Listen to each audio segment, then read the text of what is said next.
You guys ready? I'm ready. Welcome to the December 8th meeting of the Riley County Commission. Please join in the Pledge of Allegiance. I Pledge allegiance to the flag of the United States of America and to the republic for which it stands, one nation, under God, indivisible, with liberty and justice for all.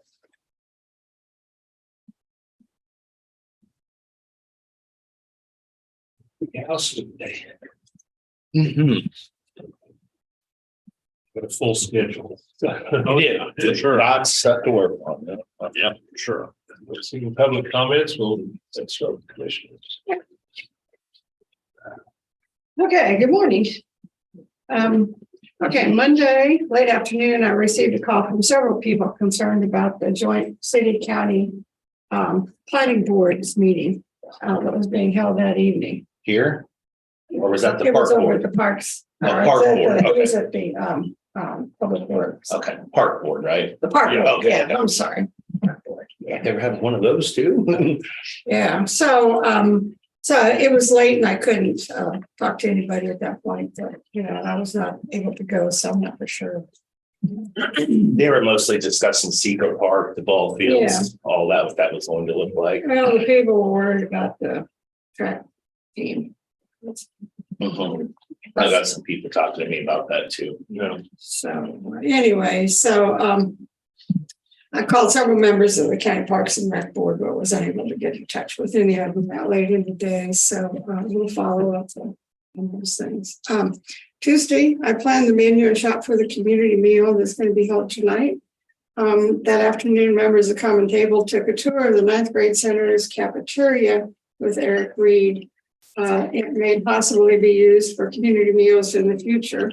It'd be an excellent space for that, but details need to be worked out. They're thinking that it might leave all the equipment there, so that would be a big plus. That's a pretty big space there. It's hard to get in and out of, but at least the elevator's right there around the corner. Yeah, they would simply shut off one of the, just have a front entrance available for people. But it's a big thing. It's something Common Table's been talking about for a long time, to have one joint, one place. One big spot, yeah. But there's a whole lot of things that have to go into that. So anyway, and then after that, we had our monthly meeting. And meals are fairly stable in numbers, with locations still saying about 60 to 80 people a night. Meals are taken from several locations, either set food aside or take leftovers to the emergency shelter. We also take meals to the CSU Mental Health Center to be able. And now there's what they call the name of the Center Poke, which is a center for overnight if the temperature runs under 40 degrees, and it's at the Vineyard Union Church down the street. So, it seems like a lot of organizations are asking for food. So I don't know if we'll be able to accommodate everybody. And they would, Pawnee gets 10, CSI gets 10. It's just our MS, the shelter gets 10. So it gets to be a little bit concerning at points, but anyway, a lot of discussion was held on the food recovery system that's been reactivated through the efforts of Vicki James and the K-State Training Table. So they have a whole new system of getting the extra food distributed. It's like an app to sign into if you want to take food somewhere. So, but they had first distribution. It was a huge, like maybe 300-pound food that was left over from the training table. So it's good to get that out in the community. Wednesday, I attended the military relations luncheon at the Hilton Garden Inn. Guest speaker was Dr. Robert Smith, the director of the Fort Riley Museum Complex. He discussed the renovations to their museums, which he's hoping they'll be reopened in 23. Didn't have a date, but they are booking tours, not knowing the exact date when it'll be open. There was an interesting story I'd never heard about Comanche, who was the only living survivor of the Custer's last stand at Little Bighorn. And apparently it had been preserved through taxidermy. somewhere. It's in DC. It's been at Fort Leavenworth a time or two too. Yeah. So they couldn't move it because it was so old. So they made an exact replica of it. Oh, And so it took about, when they got it done, they're moving it into the museum. It took about 8 soldiers to uncrate it and get it into the exhibit. So I'm anxious to see that one. But they had a picture of it. It was a big horse, So I don't know. That's really, they have a lot of like real visual things that are going to happen. So it should be pretty exciting. After the luncheon, I went to Lutheran Church to prepare casseroles for a Thursday night meal. It was my turn, my team. I think I overdid it a bit, but I'll go back again this evening. Let's see, business after hours are going to be next Wednesday evening, December 14th. It brings auto from 5:30 to 7. That's always a good affair. And the next military luncheon will be in February, on February 1st. So that's all I have. Okay. Well, Monday afternoon over the lunch hour, I had a meeting with members of the military community and other community partners at the chamber to discuss the open military relations liaison position. So we're all aware Janet Nichols has moved on to take a position with the Kansas Commission on Veteran Affairs, thus leaving the position open at this point in time. The meeting centered around what we want, what the needs, what the expectations for this position is, or someone's officially hired. It's not going to be a real push to do anything quickly. Really want to see that through and find the right person and the right fit. So the meeting was pretty good. There'll probably be a couple other meetings looped in and then maybe a final one or something. I'm not for sure on that, but basically just try to get a strategic plan in place of how to approach this position and then go after that person and hopefully get them hired. So It's been there, 13 years or something? Just a long time. yeah, quite a long time. She'll do really, really good there. And we need to focus not just in the region, but the entire state. It's over $4 billion worth of economy. So Monday, we also got through and completed the process of the department head evaluations for 2022. Very glad this is done and off the plate for the rest of the year. I like the new streamlined process we incorporated and used throughout the process. Maybe there's a couple refinements maybe we can still discuss, but working out a lot better than I think the 3 years prior for me. So good to hear. Monday evening, I attended the Fort Riley annual holiday tree lighting ceremony at Ware Parade Field. Highlights of the event included the lighting of a 20-foot tall tree, a visit from Santa Claus himself on a Harley, not a sled, a Harley. Thought that was pretty cool. The children's choir from Fort Riley Youth Services also sang a couple of songs. Frosty the Snowman and not Silent Night. Well, I forget, but anyway, they were really, really good. So beautiful evening for this ceremony. Brigadier General Nell, who's the Deputy Commanding General, she spoke. And they had hot chocolate and cookies and some other stuff there. Pretty fun. Tuesday morning, caught a bit of the ceremony, honoring Command Sergeant Major Albert Serrano as he relinquished his role as command of they call him the Demon Brigade. I'll let you define that however you wish. I'm not for sure where he's heading. I think I missed that part of the ceremony because I was at work, but I think I'm definitely wishing the best of luck in his future endeavors. Tuesday afternoon, attended the monthly meeting a little early this month than usual via Zoom with Pawnee Mental Health Board of Directors. Started off with the Finance Committee meeting where April Schwartz from Varney and Associates gave us an update on the annual audit and the 990 report, along with Financial Officer Bob Hanson. Some of the items of discussion were the full report on the audit and the 990 report, Chief Executive Officer's report from Robin Cole, and they also included the ACMHCK. I don't remember what that is. It's a conference to discuss their policy agenda, a report from the Finance Oversight Committee and a review of all the October financials for the organization. He also had several introductions, including Curtis Hawkinson, CEO of the Community Memorial Healthcare. It's it's outside of Marysville in Marshall County. And Peggy Barnett from Cloud County also was there in attendance. Other business included approval of the 2023 board calendar. Believe it or not, got to start thinking ahead for next year. Annual review of the board's conflict of interest and policy statement, the board self-evaluation form, review of committee work, and the establishment of the standing committees for 2023. We also recognized resigning board members and made a board recognition of Pawnee staff throughout the year and for the holidays. And then had pretty robust discussion on whether or not we want to go back to just in-person meetings only. I'm in favor of keeping it on Zoom, but it's a teeter-totter. I'm sure we're not the only ones discussing that at this point in time. Tuesday evening, I attended the first K-State men's basketball game for quite a while. Buddy of mine had a couple extra tickets. He's like, "Do you want to go?" I said, "Yeah, I don't have anything else going on." So the Wildcats beat the other Wildcats, Abilene Christian, 81-64 in front of a very sparse crowd. I was wondering, has that been normal? In the non-conference games. Okay. Not very, especially during the week, Yeah. Saturdays when. Okay.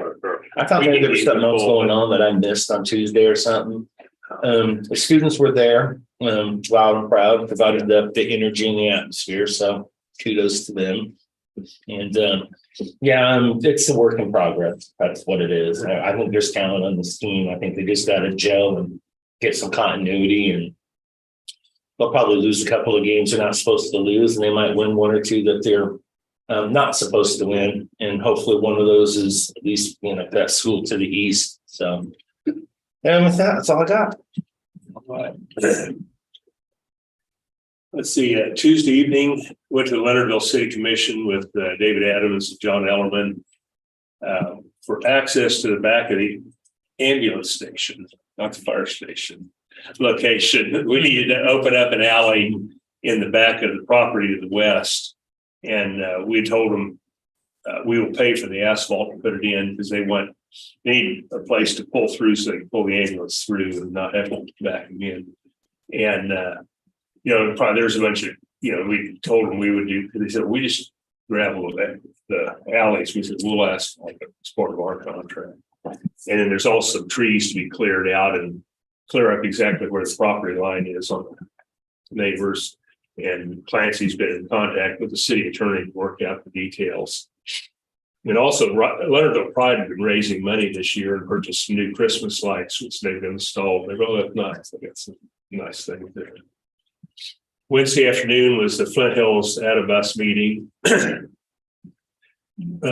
Presented the audit, which was recently completed because they're not calendar year, because most of their stuff is state stuff, so they're on the other year.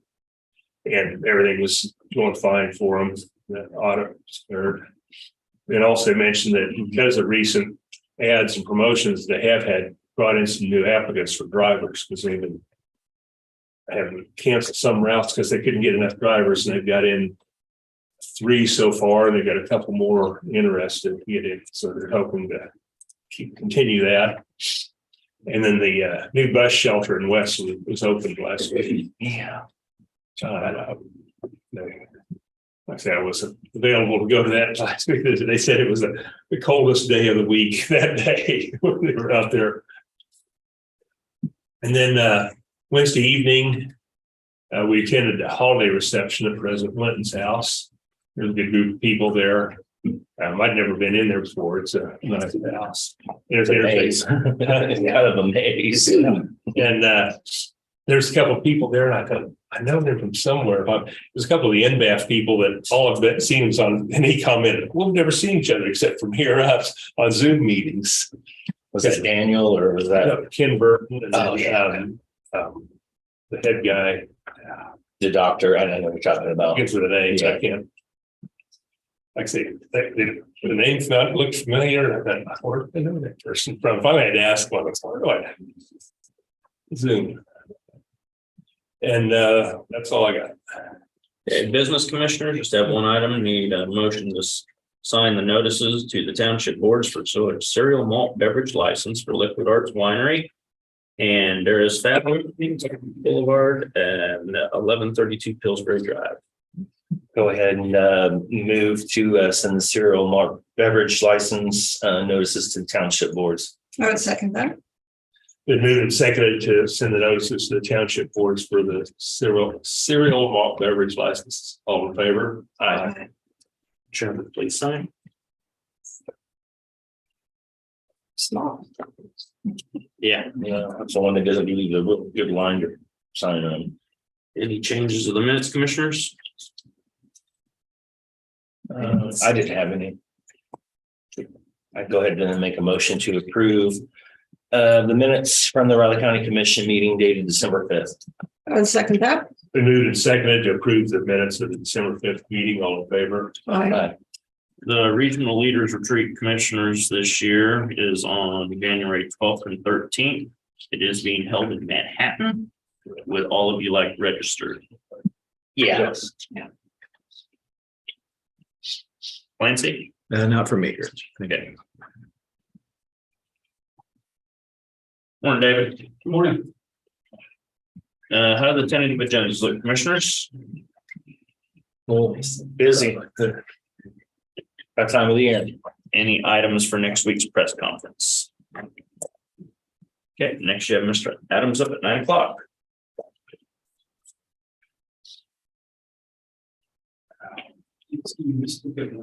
Yeah. So when they first were moving BOCC over, it showed that I worked for Blueberry. It's appropriate. So I've been on him about getting my evaluation. He was my direct supervisor, so he sent my evaluation over yesterday. Yeah, it's pretty tough. Which was a farce. How long do you have? Oh, no, I'm. It's like a man crush. Oh. Wow. What is he waiting? It was just. Rich and Elizabeth and Michelle disagreed. Well, based on what you're describing. Well, we just wanted Enough with to that. know which David Adams he was talking about.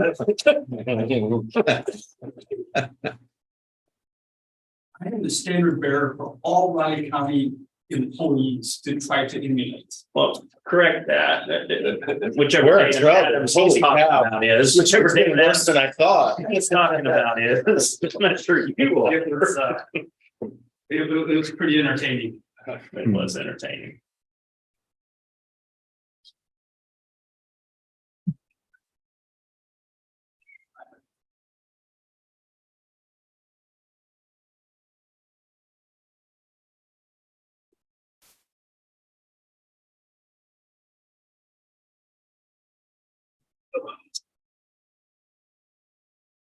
Found it? Yes. And I did it correctly this time. It happens. With these updates, because I don't do those very often, it has a thing to click for a face sheet. So I've never clicked for a cover sheet, so I clicked no that time. Cindy said that was my problem. It's a different format with this. Awesome. We're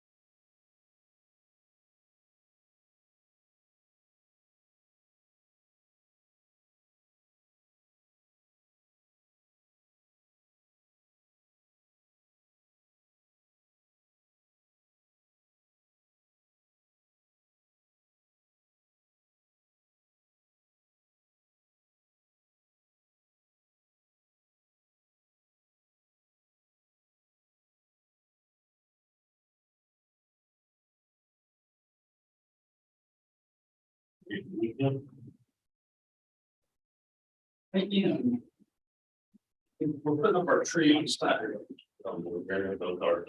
Well, we typically have put ourselves the weekend of Thanksgiving, but with family. I haven't done any Christmas shopping. Girls want to be there for it. I think this year it's So. Thanksgiving being late November, it really just it's condensed everything. Just get me to January, please. We haven't put any Christmas. And then, We put a tree upstairs in the bedrooms. next week's gonna. My wife- Downstairs, we're still doing remodeling work and. We don't have the trees we just when it's done, so. On Saturday and. They were passing on it this year. Year and stuff, put together. Yeah, that they do. All the kids, it's, they're going up on Friday, for our niece's college graduation. And this year, it's just, I mean, the kids were all, high school or out, so they're just from gateways. So I got a graduate, K-State graduation Saturday to go to. Yep. My wife, and went out to, you go to the farm, and girl, that's not the. I go when she asked me to go and take advantage. She said it's when you don't have to And she says it's not necessary, so take the opportunity, huh? I take the opportunity. Everything is an opportunity. What I told our kids all of our lives, everything you do is an opportunity. Now, whether it's good opportunity or bad opportunity is a whole different thing. Right, and whether you take that opportunity and do well, or you falter. So.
Quick $20. Wow. That wasn't a phone ring, that was a video, that's double.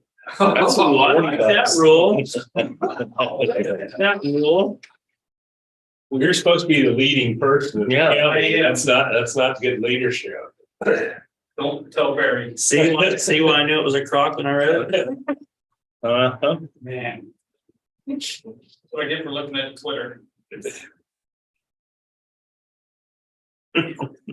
Gosh, put on another $20 just for that. Social media, wow. You just set yourself up so well. Yeah. You haven't read the policy book on this? No. Oh, it's been developed, revised and revised again. That one kind of hung over the Not this one, this one's a special. It's a board of one. It's more a star chamber proceeding. Yeah, yeah. Sounds like my house. You wonder why, Adams. You wonder why. So they call that at the federal level a select committee. Mhm. And I'm not selected.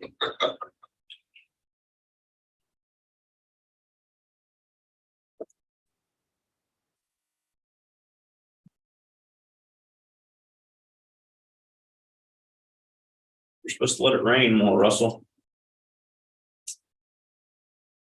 I left the tap on, it just. A supplier just to fill it pipes. Talk about some white stuff next week. Are they? No, they're getting it up north of us right now. Lori Muir in our office, she has an aunt lives in Anchorage. And she showed me a video this morning at 30 inches. They actually closed school in Anchorage, but she said they never Wow. closed school in Anchorage. Yeah. Wow. And it showed her aunt out there above her waist shoveling her sidewalk to the road. And a little path she made, she has a little, one of those little bitty dogs, for it to walk, when snow's way up the little dog. And that probably won't melt off, will be looking the rest of the winter. Yeah, could be. Could be.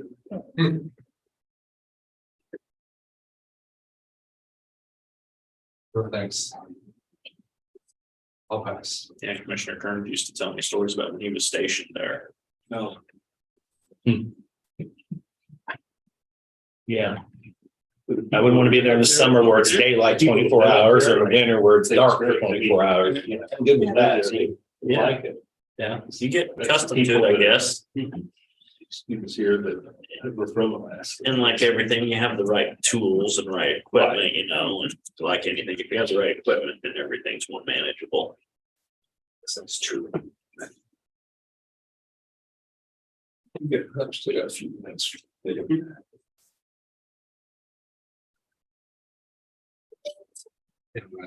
Building goes like. Yeah, that's why a lot of them use wood.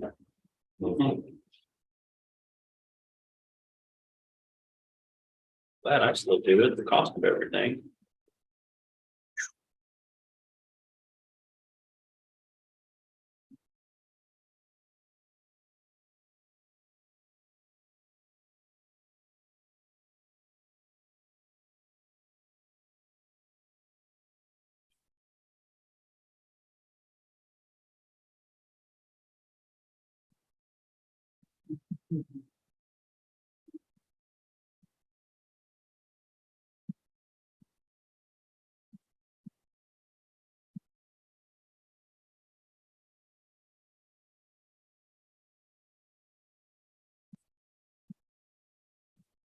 I imagine you need 30 inches of snow to get much moisture. We could use some moisture here. They said we had a wetter November than usual. Mhm. I heard on the radio the other day. That's because it had the 2 days, like 2.5, 3 inches. Yeah. And rain on the start of the month. And that's what happened last year. We had a Tuesday or Wednesday, and when I was down with COVID, it rained like 4 inches and we didn't see rain again until March. And the problem is we were going into November, we were 7 inches behind. I worry about the spring for you guys. Yeah, winter's not a good time to catch up on water.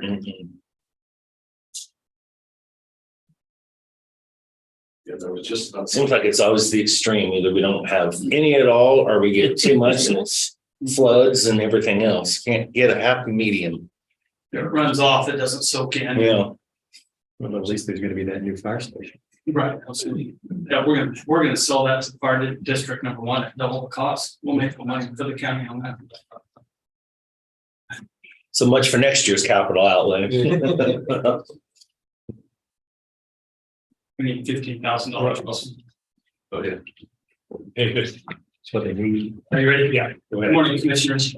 David Adams, CMSA Nose Director, Russell obviously is here and as well for our monthly-ish building update. So, and this was put in on Monday and we've already had several things change as they kind of move along. So we've got a lot to talk about. So the North County Station, currently we're working through the design and options for the driveway and parking lot.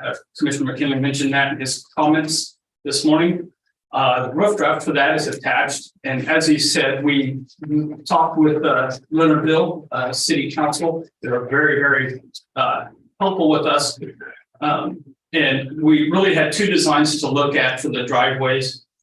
This was number one, coming in off of the highway and then driving around and then into the station. Who's the architect on this? That is Anderson Knight. Okay. And then option two was coming through the alley. We chose option two for a couple of reasons. First and foremost, KDOT is concerned about us stopping on the highway to turn into here because of the site distance. And so their preference was for us to do something different. And then I was a little concerned about just the tight quarters, being able to make this turn with our ambulances. So we had asked Anderson Knight what would be the difference in cost roughly from either paving this versus going through the alley. They thought it'd be about a $3,000 increase if we went through the alley. So really not, in the grand scheme of things, not significant. So those are really the reasons why we chose concept B. It's a simpler drive for us, and so. But they were very, very supportive of that. Thank you to Clancy. I reached out to him yesterday. He's already reached out to the legal team for the city to work through the agreement. Do we have to do any other improvements, repair work or anything to the alley to make it? It isn't there. There's no alley really. There's designated space, but there is no alley. Gotcha, that's better. Yeah. It's just an easement. Yeah. So drawing. I just saw the alley on here. And I guess at some point in time, I need to go up and look at that property. Yeah, there's nothing there. Okay. So. No, actually, that's fine. So costs associated, $13,181.25. That was for the first set of the architectural, the first standard there. So it was expected. That's all we've paid up to this point. We determined the driveway, and then we heard from Dan Knight yesterday. The mechanical, electrical, and plumbing is 75% completed. That design work. He's asked us to find some time next week to meet with him. So I will get with John and probably Rich to give him some dates and times next week so we can go over that with him, and then hopefully we'll be able to bring something back to you fairly soon. So we're moving along. It's it's coming along. It's taking a little longer than I think all the whole process, but we're getting there. So any questions about that? Any idea when we'll actually get started on that? No, not yet. I'm hoping to have something next week when we talk to him. Okay. But I'm hoping that it'll go out to bid. I would expect it'll go out to bid first quarter of next year. So as soon as weather breaks. Yeah. So we just have like 2 bedrooms in there. Correct. So I'm just looking at the mechanical room was kind of wondering about. they changed it a little bit because their initial design had some of the mechanical up in the attic. But they've changed their minds on that and wanted it on this first floor. So that's the only change from the previous design that you've seen, I think, is just putting the mechanical down there instead of having the furnace and some of that up in the attic. So. And that's an exercise room. Is that actually, what are those weights? Is that what? Yeah, there's just light handheld weights and then the treadmill. Yep. So that's all we're going to have in there is weights and treadmill? Yeah, and they'll probably have a mat for stretching and stuff like that. So, yeah. And then here's the design. The last time it didn't have the ambulance in there in the bay, and this is the design with the ambulance in the bay. So with the trench drain underneath it for cleaning and such, so.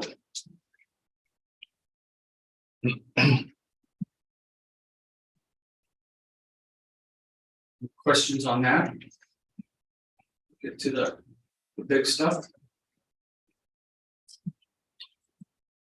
So when it comes to public safety headquarters, we received actually the second draft of the floor plan, and it's attached, and we've made some minor modifications from the first one. Nothing real significant.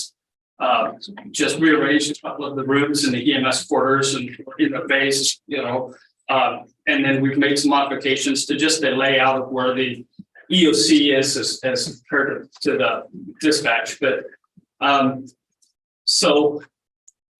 one of the questions that Russell brought up that was a good question was, would it be cost effective to put the EOC backup dispatch PSAP area and such in a basement versus on a floor?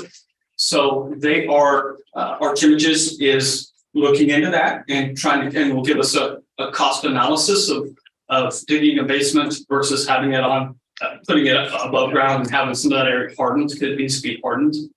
So they're working on that. The geotech survey, as I said in here, was slated to start on December 16th. It's actually starting today. So John was able to get them to, they had some open time, so he jumped on it and got that going. So obviously you're involved with the CMAR, and those books our proposals are due tomorrow by 5, and then we'll meet next the 15th to go over that. So I believe the schedule is already set. So we're moving along there. The 3 CMAR finalist groups did ask to meet with us, which was an option that we had given them. And so we met, John, Russell, myself, Josh, met with them last week, and we showed them the initial plans so they could kind of get a visual, a gauge on that, if you will. So it went well. They had some questions and such. So that was done. So, and as I say, the geotech has actually started today. So hopefully we may get that in by even earlier than January 6th. So, but that will go a long ways as well as to tell us if it's feasible to put a basement under this facility. So, Are you talking about a full basement or just where the backup dispatch would be? it would be for that whole section. It's done. Yep. Yeah. Oh, There's just. But I'm curious on that because topography there kind of runs back in and actually lowers as you're moving west. So, I mean, you have to dig a full basement in order to accomplish that? We don't know. Okay. Yeah, no, those are things we just don't know. Okay. Down. So, So if I'm reading this right, That's it's the main floor. basically a basement or half basement, however you want to look at that, and just one floor. oh, okay. yeah, one basement, yeah, and then one floor, and then the discussion on the shelf. So back up here real quick. The costs associated, we paid another $13,440 as part of the design fees. So total today of $191,157.90. So they're on target with that. It all makes sense to us and is expected. So Okay. any questions on that before we look at the design? Seems like a lot of training tables in here. Well, it's a conference room, training room / EOC. Okay. Because the county entity only has one room that is available for us, and that's a public works. So it's a multi-use room. Okay. So, which is why it's set up that way. Bring this down a little bit so we can kind of see. Yeah, I see the training room does have a the bar area there. Yeah, so that's why it's done that way, is because we really don't have any other place in the county, you know, that we have access to it. There's a lot of people, it'll get used. Yeah, I'm There's sure. a lot of people who use that, so. And that's also where we do EOC at. Yeah, that'll be the EOC as well. I guess it's hard to see everything that goes into that just yet. Right. So, so here's the EMS quarters. It is built with an extra bedroom, as we've discussed, you know, at least in there. So that is, we brought this to our staff and to our leaders, you know, and they really like the layout. Like I said, we asked to modify a couple of things in the base, just some of these rooms that are in the red. So it was just our preference for flow. And so it was easily accomplished.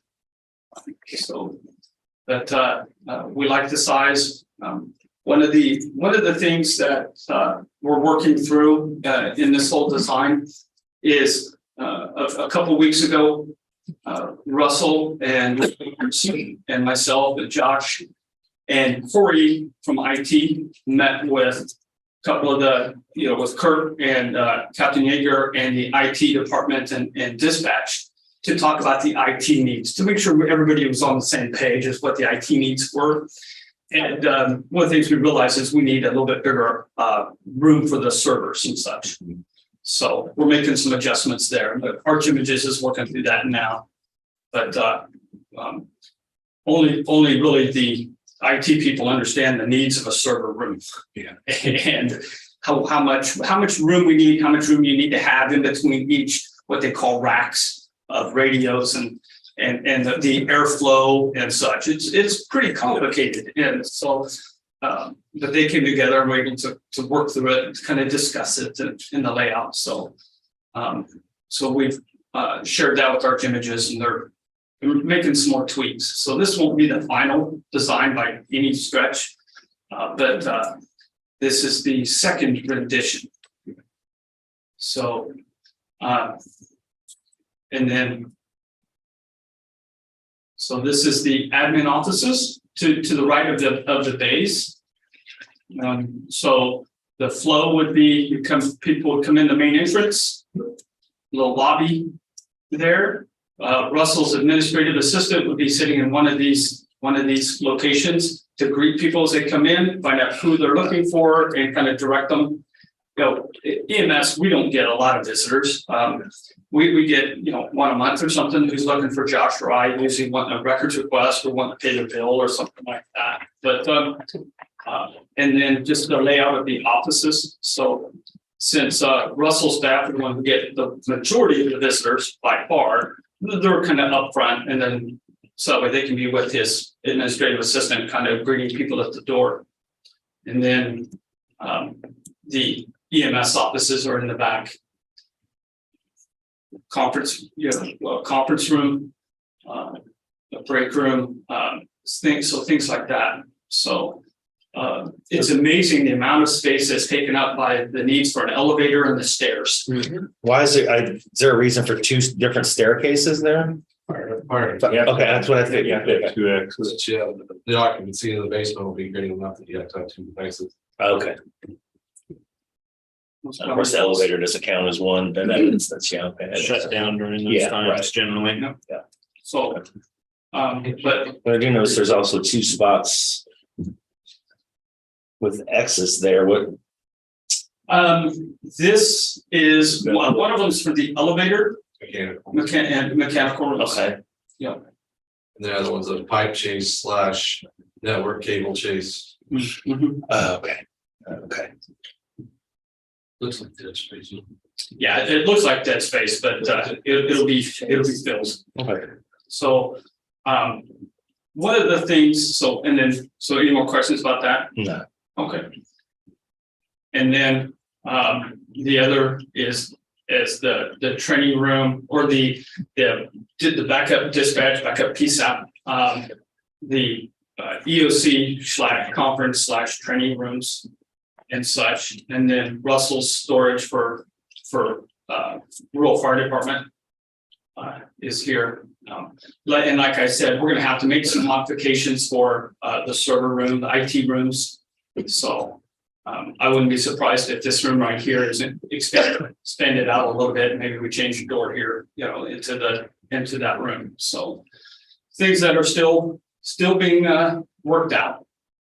Is that storage room big enough, Russell? I mean, I know you guys have a lot of equipment. It's pretty bulky. Well, and one of the questions that we have, and now is probably as good a time as any, is that when there has been some discussion about the current EMS facility, about keeping it and storing equipment that both of our departments have that is stored regularly outside. So, which that facility worked perfect for this, with the bays and such, because he's got some pretty high dollar equipment that sits outside and gets ice and rain and all of that on it. So one of the questions that we have is if you're planning on keeping that facility, can we, once EMS has moved out, turn over, make some modifications to it with some money that he has in CIP for a facility for building up in the public works, and move a lot of his storage over there. So I'll let him talk more about that. Yeah, David outlined it pretty well. Like, we have a current CIP project that EM does to build a storage building on Public Works to get our light tower generators, our message board, or all that stuff that's just sitting outside now under a roof. With the current building prices, that CIP project would have to be increased considerably to be able to build the building now with the prices. My proposal would be to take that CIP, modify it and use those funds to fix up the EMS building. I know it needs some siding work and some other things, and just like David said, make it just storage, no human habitation type of thing, basically just a warehouse for that stuff, and use that current approved CIP project for that, and not build a storage building out of Public Works. And then if someday, I know it's been mentioned that property might be pretty valuable to one of the neighbors. If they buy it for high dollar, then we go out to Public Works and build a storage building. But for now, I think we both agree it makes the most sense to utilize it now, put a few dollars into it, get it back weather tight, and use it for storage until that day comes. And if we do that, and if the commission's willing to commit to that, that might make some design changes on this building, as far as we might make that storage room a lot smaller, or even it would be there for future expansion. Where, as you can, and David maybe was going to mention this, as you can see, the day we move in, this building's going to be pretty full unless we put that second and third floor, whatever we want to call it, on there. So. Yeah, and I have a question about the dispatch area. They're showing only like 3 seats. What if we want to at some point expand and bring RCPD dispatch there? Then there wouldn't be the room there. That could probably move to the storage area if we did that. But I'm just kind of concerned at this point. Is that big enough, even with our EOC? So the square footage that's in that room now is about the square footage that they are operating out of right now. So it would be an expansion that they could squeeze into there. Yeah, and it's too crowded. Yeah, it's too crowded now. So to answer your question, it would take some major changes. I would say with the current plan, something would have to get bumped, whether it was the EOC space, EMS training space, into something else. And so that is another reason to probably seriously consider the shell.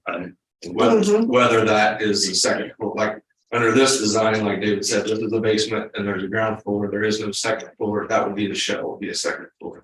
Over the top of this one. Yes, that's Well, it'd be over the top. So this is the basement. Main floor. Yeah.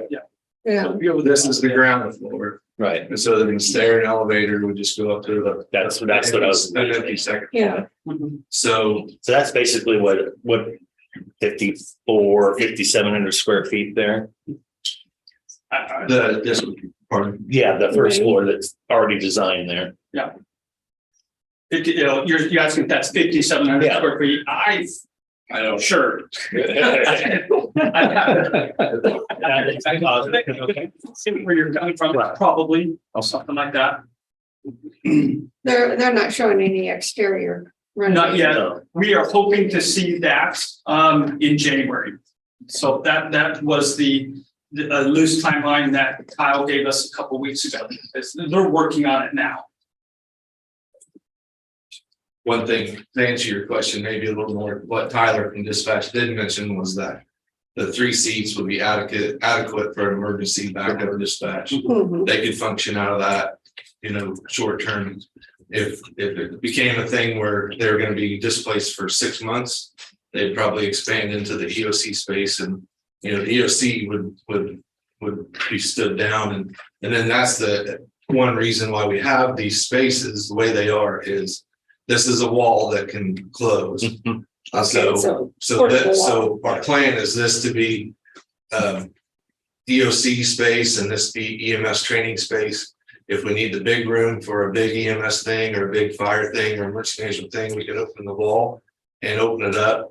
And so if we had to house dispatch for an extended time while they recover from a fire or a tornado or whatever, this space could be used for that. And then if we had another emergency, we could go over here to the EOC, to the EMS training space. And so that's where we've kind of built in the ability to expand and utilize those spaces for whatever's needed at the time.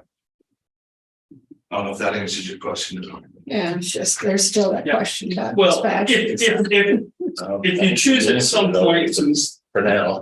Yeah, if you choose at some point to move dispatch over here, that space is not gonna be big enough for that. Right. So that's where the shell would come into play. We'd probably move some of our offices up to the shell and just rearrange for dispatch in the basement or wherever. So, but we're not building this at this point for that consideration. So, Oh, it's outside. Okay. I was looking at emergency power and backup, but I guess that's outside. Right. Okay. so, and that's one of those multitude of things that we're working through, with John. We have the emergency power here, but he's also have to take into account the emergency power, the backup power for part of the FCRC for their freezers and that sort of thing. So whether we'll be able to do that with this one power generator, or if we're going to have a second, that's remains to be seen. But that's on John's plate, not mine. Well, we asked the architect to look into their engineers. Yeah, As they. as they design this. My hope is at some point in time that building goes away, but. Don't we all? Mhm. so this basement would also be a storm shelter in case of tornadoes or storms or that kind of thing. Not really, not for the public, no. No, but I mean for the employees. But for the books, yes, absolutely. There will be hardened spaces in this building, whether it's in the basement or on the first floor, or for the staff and such, yes.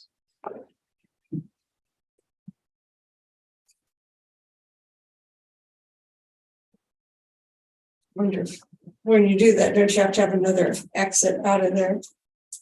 I don't know for sure.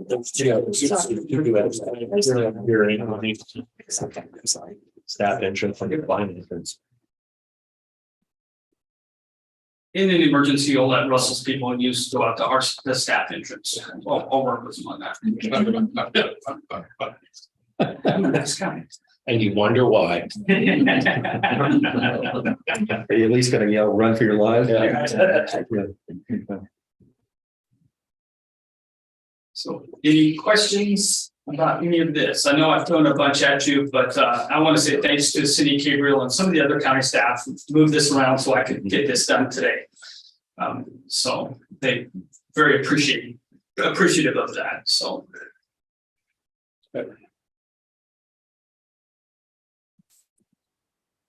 Let's get it done. We're happy, we're really happy with this, but like Russell said, we keep coming back to the fact that, well, when we move in, this thing's 90% full. So we just go, so. Okay, so we'll be back once we have some more finalized plans, and hopefully we'll have some exterior views to look at and some options for you to help help guide and give us some direction on. So, Well, do they have any ideas what they want that to look like? good point. Do you have any thoughts on what you would like?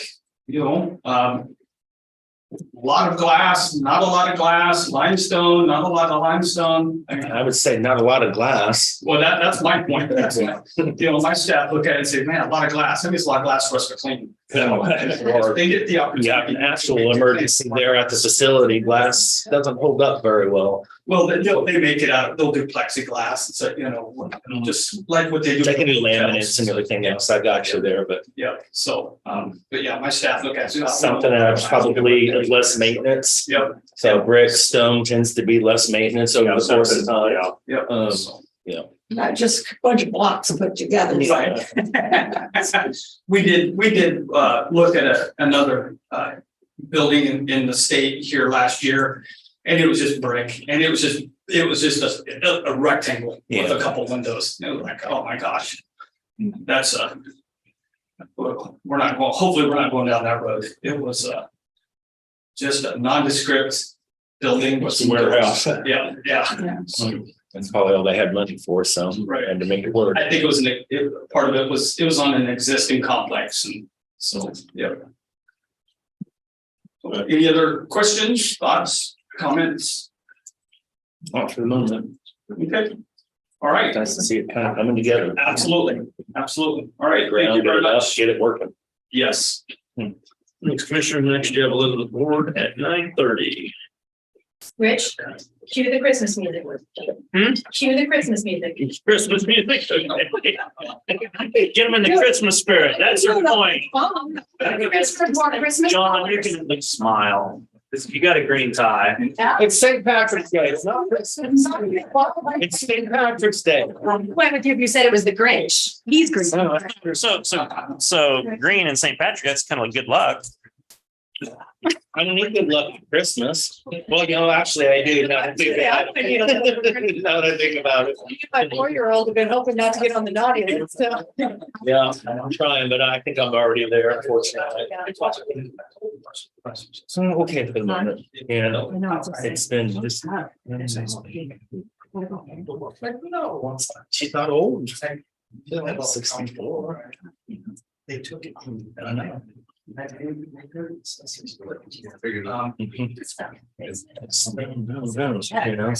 Yeah. And that, I mean, the color is so much. Just say it's like,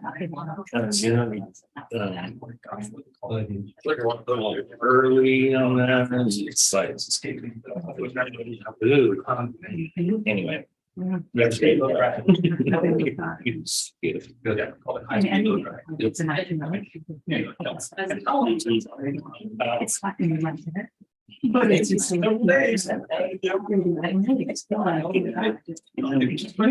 I'm waiting away. Yes.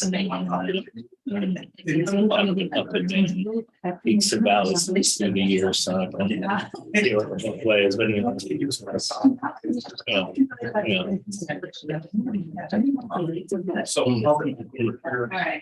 Thank you. Of course.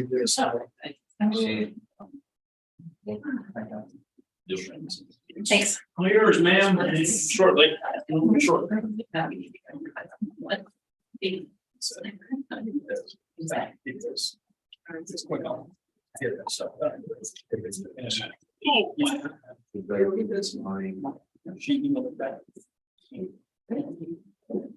Anna, how you doing? Good, you? Good. Catherine, how are you? I'm well. How are you? Good, thank you. How's Donna? Good. How's Rich? I just figured somebody should reciprocate. I'm doing all right. It's close to Friday. You like the tie, by the way. K-State just won the Big 12 championship in football, you know. Christmas is almost here, Commissioner Ford. I was gonna actually extend that out and say, there's a whole bunch of people transferring from Alabama, so that game should be a little better. They're so deep. It's funny, the spread went from 6.5 to now 3.5. Really? Yeah. Vegas knows something we don't. Yeah, I'm sure that's probably true, actually. They make a lot of money knowing things will be done. Yeah, they do. They do. They've got the cards stacked for sure. Well, I took up my kids to our first King State basketball game last night, so that was Oh, fun. nice. Yeah. Yeah, and my Last night? yeah, it was women's. Oh, okay. Yeah. And it was a military sponsor night, and so I was that's really right. appreciative of that. That was really nice, and some of our leadership from the fort went, spoke at halftime. It was really nice. It was really nice. Had a lot of guys and gals in uniform, and I was there the night before for the Admiral game. I haven't actually been to the men's game there at all in a while. my daughter's coming home for Christmas, that week before Christmas, so we're gonna try to hit at least one game. Maybe she wants to see men's. I kind of want to see women's, but When she coming back? she'll be here the 19th through the Christmas. And say the Cats are playing Nebraska on the. I know, she said that. And so I sent her the snap back. She's like, let's go see it. She's like, are they any good? I was like, No, it's Nebraska. Come on. basketball. Come on now. You can't say basketball or football. We're in a restructuring period. We have been for a decade now. We got to give it up. Just looking forward facing. Are you ready, Commissioner? Yeah. Good morning, Commissioners. Elizabeth Ward, Human Resource Manager. And I'm here to discuss with you the holiday leave request. We had discussed this in September, which really is surprising me. It was that long ago. It doesn't seem like it was that long ago. A request for holiday this year because we have kind of the situation where both Christmas and New Year's fall on a weekend. And we had some pretty good discussion back and forth, and you had asked for some more information or kind of clarification on some things. And so I put some of that together. So just as a recap, and this information really hasn't changed, but historically the commissioners have granted a full day of holiday for both of those holidays, but this year they fall on a weekend. And so we would like to request that you consider granting holiday leave on the 23rd, which is Friday, and the 30th of December, also a Friday. So one of the points I'd like to consider, and again, this isn't new, we've talked about it the last time I was here, but one of the top 3 responses from our employee engagement survey was the time off. And I know our favorite phrase, work-life balance, but the time off and having some, knowing that our employees dedicate a lot of time to their jobs and are here and have worked pretty extensively over the last year. And then being able to potentially give them a day off to spend time at home. These are the same counties that we listed before. So all of these counties are giving 2 days for both Christmas and New Year's. Most of them are doing the Friday and Friday like we're talking about. There is at least one that has an unusual combination of like a Monday, Tuesday. So, but it's still 2 full days. And then the new information that you may have heard is that City of Manhattan announced this week that they also would be closed. It actually might have been the end of last week. They would also be closed on December 23rd this year. I have not heard from K-State. They do follow the state holiday. However, they do sometimes have some purview. Like last year, they ended up giving 2 weeks off right at Christmas. And I know we talked about that when we did the holiday discussion last year. They have not made an announcement at this point. I would not, just to be frank, would not be surprised if they have some additional days granted, but that's not official. I don't know that. One of the points that Commissioner McKinley had made is talking about time off compared to private sector, which I wasn't prepared to talk about at that point. So I did a little bit of research.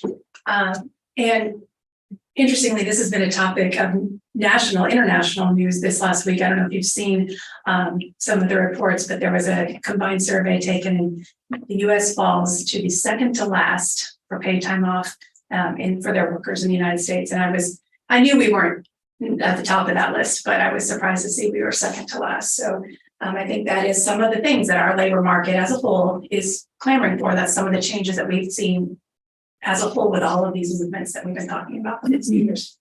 But right now, specifically, the average paid time off for private sector companies in the US is 28 days.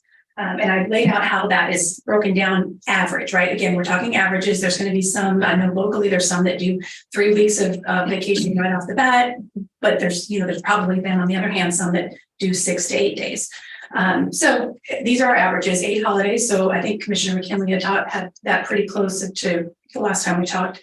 But the thing that I would mention, or what I'm trying to point out, is that yes, we do have 11 holidays versus the 8, but we have fewer annual leave and we don't have a separate sick leave.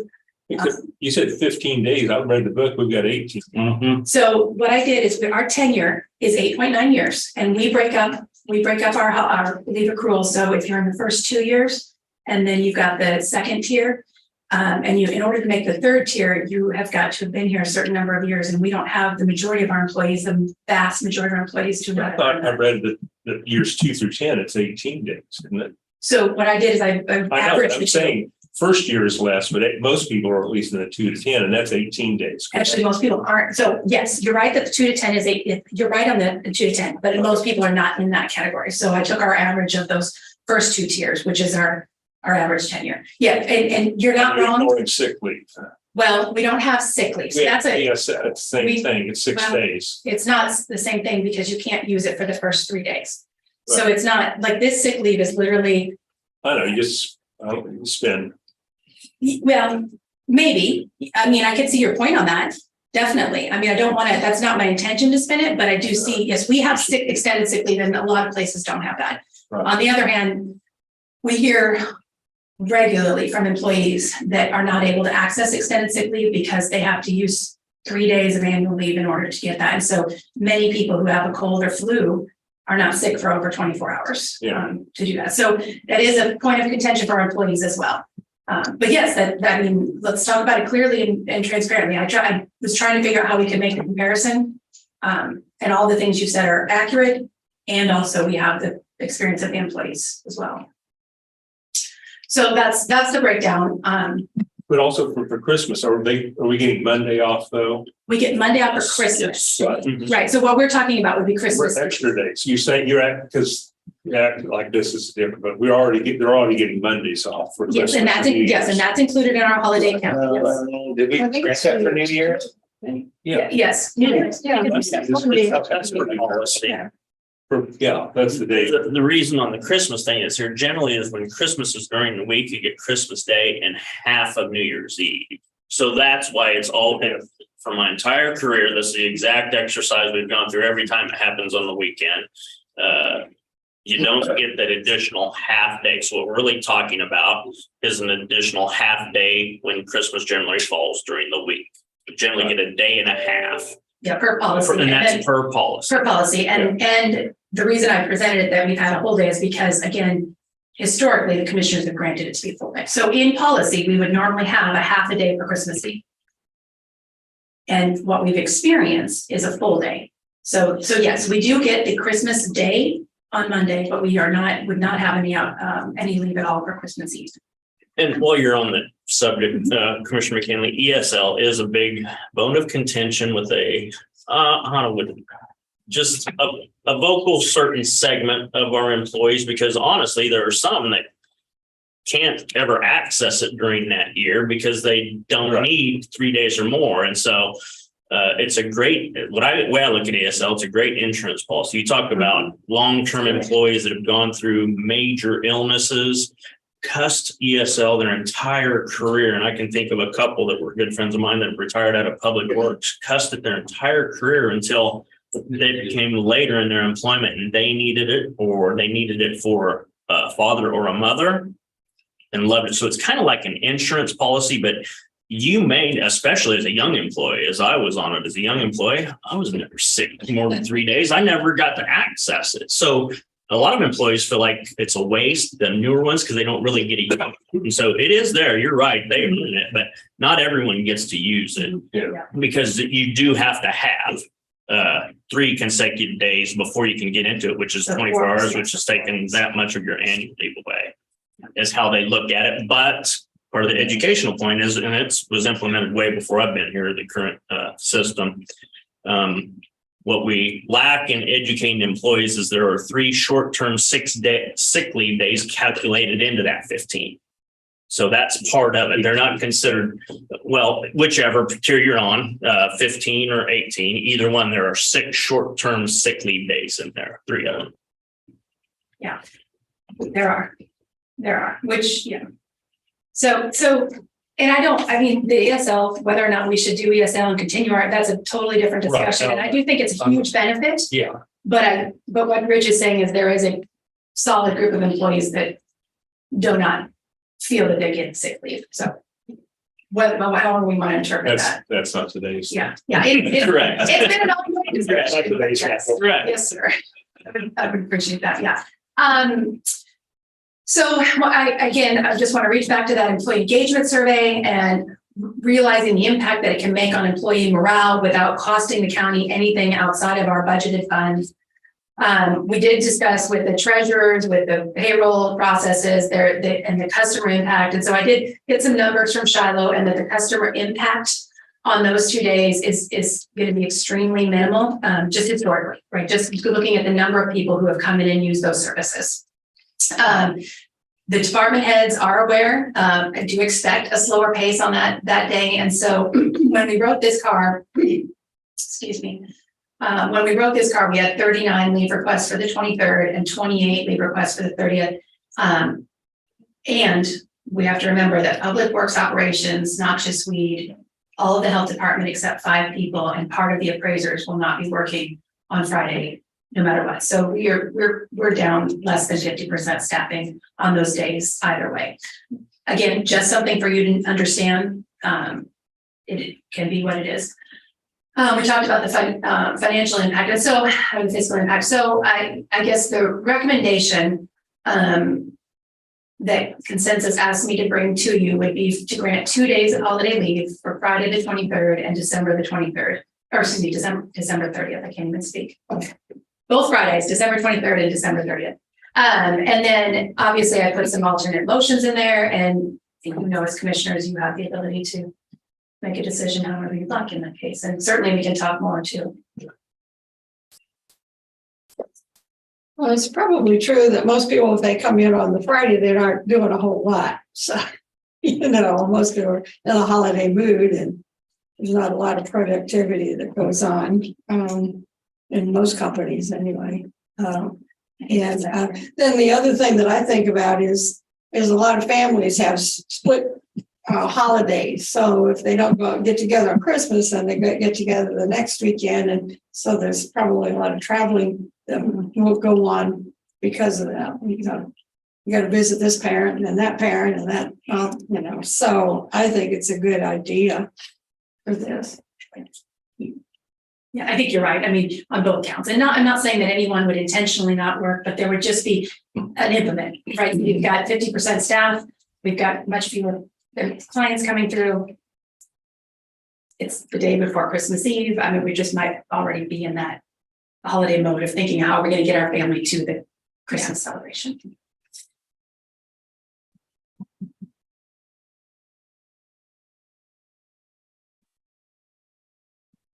Any thoughts?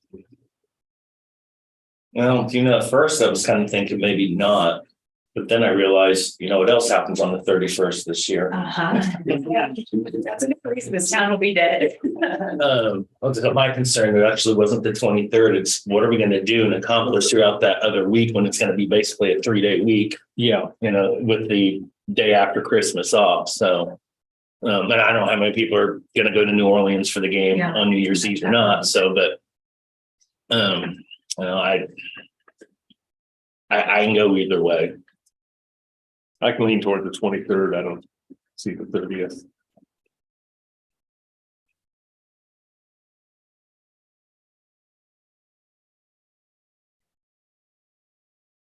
I still like the 30th too, because it's just, people are traveling. We may have bad weather and it might be hard to get back. If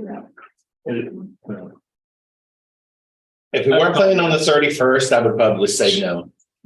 But I know there's going to be a lot of people going, and I know there's going to be. Well, if they can take a day off, We have vacation, so I don't know, personal days. And not just as a point with that, I mean, Rich and I talked about it won't just be our employees going to the game, right? It's going to be Right. We're going to have mass exodus of this town on that day. Yeah. So the opportunity to do a slow day off might present itself because of that. And just a point in history, I look around and I look for other department heads to support me in what county's done before. Donna could. Donna's a long-term employee like myself, but you know, back in the heyday when K-State started getting really good in football and got to go to some of our first bowl games, it would happen. That is what would happen because the bowl timing would impact commissioners' decisions on, you know, knowing that the community's going to, because it's a nationally well-known fact. K-State travels well. Yeah. But, and it's irregardless, whatever the commissioners do on the 30th, this town, all businesses will be dead. Yeah.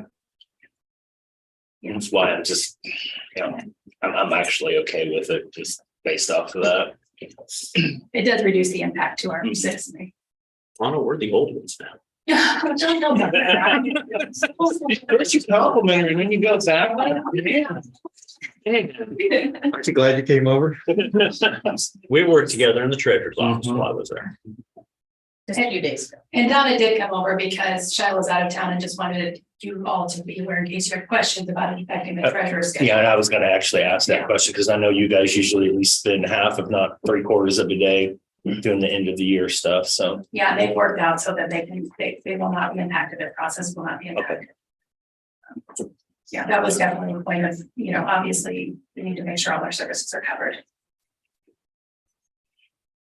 Okay. Well, I guess I'll go ahead and make a motion to approve both days of holiday leave for 2022, Friday the 23rd and Friday the 30th.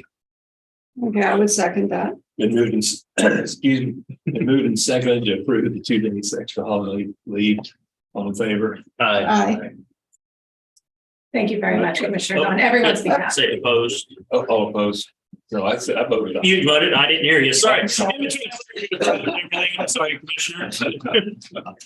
Voice seems. Your voice is going since this morning, I've noticed that. It's just been here a long time, you know. So.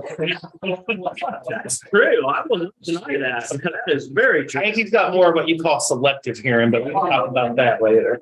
Constant ringing in my ear. Commissioners, on a serious note, when I say thank you, I am saying thank you on behalf of all the employees. We may not always hear from every employee who appreciates or has concerns on these types of events, but they constantly communicate with myself, with Rich, with their department heads, and this will make an impact in their work-life balance. So thank you.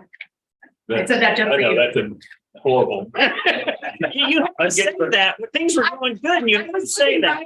Matt, Commissioner McKinley, I'm just like work. Because work-life balance is less work, more money. You That's know- what you come up with. Well, suggestions. so, okay. And so- it isn't like they didn't get a little bit of a raise this year. No, Well, they did, and just to, saying what we need more. I don't know when this more, what, you know, well, my response would be that if I look across our time cards, if I look across our employees, they are putting in much more. Even our hourly employees, you know, I know specifically, I can talk about Michelle's, and she has gone at least 3.5 months with overtime every single week and not trying to get more money, trying to get a project done. Yeah. Yeah. And it's not just, and it's just not hers. Yeah. And so I do think when I say that, it really is about the balance. Well, if we have an opportunity that won't affect our services, it may be the time to give, but we definitely, it has to be giving from the employees as well. And I honestly do see that from our employees. So, and if that's something, if you'd like to look at, I mean, I'm more than happy to help you get information on kind of input too. So. Yeah. Thank you, commissioners, appreciate it. Thanks. Thanks, department heads and employees for being here. Commissioners, time for Dixon Smith. Good morning. Good morning. I am filling in for Darren. I don't know if you all heard, but Darren is a new father. Well, father for the second time, as of last week, and baby came a little early, little boy. So he and his wife are spending some time in the NICU unit over in Topeka. So keep him in your prayers. But it sounds like everybody's doing really well, and so we're very pleased for him. So I'll fill in the best I can. A couple things, maybe not directly economic development related, but certainly things that you all are interested in. We have a couple of high profile vacancies, one current and one expected, just kind of update you where we are in those processes. So you all know Karen Hibbert announced her retirement, and that is expected by the end of February, although we may convince her to stay on a couple extra weeks. We need her in the interim. But we have put together a small group of industry people, so people in the hospitality industry to kind of help us with that process. This is a great problem to have. We have had 2 tourism directors in Manhattan in 44 years. Yeah. So Becky Blake had that job about 20 years, and then of course went to run the state tourism division, and then Karen took over for Becky. So, and it's been in there 24 years. So a lot of where we are through that process is institutional knowledge of those 2 people. And so we are in the process of doing a strategic plan for tourism, and we'll unveil that hopefully in February. And then we brought on a search firm. We believe the tourism job in Manhattan is a desirable job across, certainly in Kansas, and we think maybe even broader than that. So while we're not precluding that we could have a person in the community or on staff even that maybe is the right person for that job, we think we owe it to the taxpayers to make sure we find the best person for the job. And so we hired a firm to do a nationwide search to make sure we find the right person. And you always say you don't hire a search firm to basically advertise in the process resumes. You hire a search firm because they have a Rolodex of people who aren't necessarily looking for a job, but may be open to the opportunity once it's explained to them. And so we'll see where that goes. But we expect to have somebody in place by March, and along with a new strategy. And so we'll be looking forward to that. I think some of you participated in those surveys that we had in that process. The other one was more recent and more immediate, but Janet Nichols left to take a position with the state Department of Veteran Affairs, and she's going to be the director of marketing and outreach for them. And so we wish her well. I think that's a great opportunity for her. She'll be great at that. That's another role that we've had filled. Janet had it for 10 years. And I think a lot of that program was based on her skill set and people's trust that she was going to do a great job, and she always did a great job. But we think it's a good opportunity. Again, one of the things that Janet did do that was very helpful, she waited for the busy season to be over before she left. And so we have a little bit of breathing room now between the spring when things pick back up again. And so we have put together a group of funders, including Raleigh County, and Commissioner Ford is setting on that for us because of his engagement with AUSA, and of course with the downtown lights and other things. We felt like he'd be a great voice for you all, along with the city and along with Little Apple Brigade and the Military Relations Committee. And we're just basically saying, what is it that you'd like to see out of the program? Do we need to make any adjustments? Do we need to make any changes? And then we can do that before we go out and find the person. We think it's important to understand the expectations of the funders before we go out and advertise for a new position. So we're not in a huge hurry on that. We want to make sure that everybody's pleased with the direction of the program and kind of the metrics that we expect to get out of it. And then we'll start advertising for that position. And we'll just do that all. We'll do that all internally. From an economic development standpoint, we are in the process right now of finishing up our year-end report. So we'll have that ready for you all next month, unless you want to do it sooner. So it might be either we want to schedule a little bit more time next month or do something separate. We can walk you through the year-end results. Just from where we are, we've had a great year in terms of new job announcements. Our pipeline is strong, so that's great.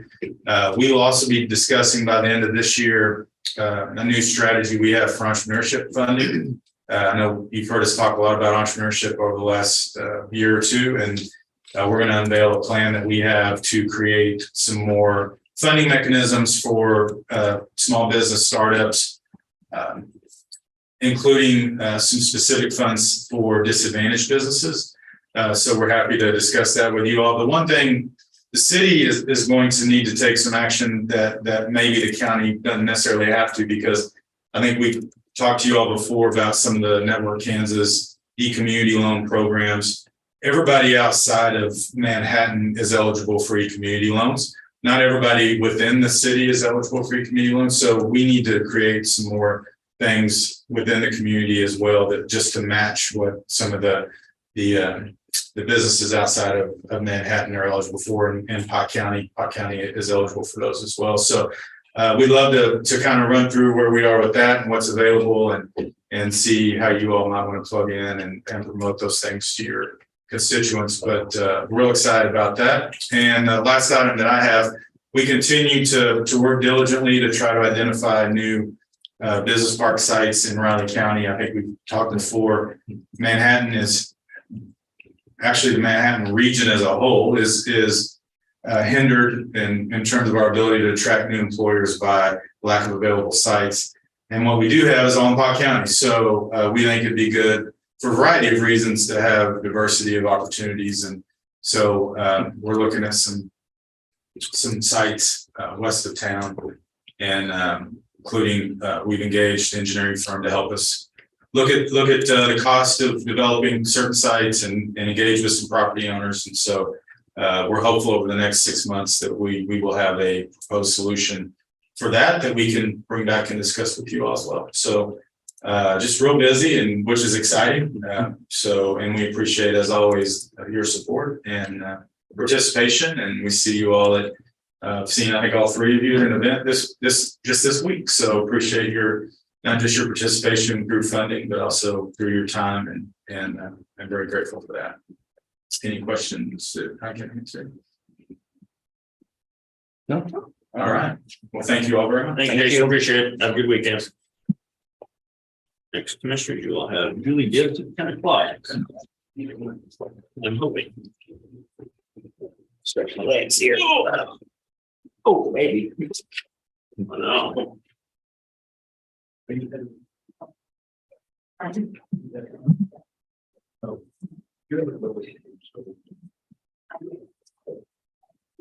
Yes.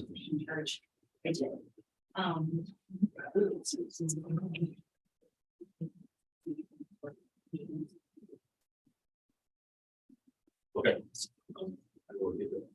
Do you know what you want? Just a moment.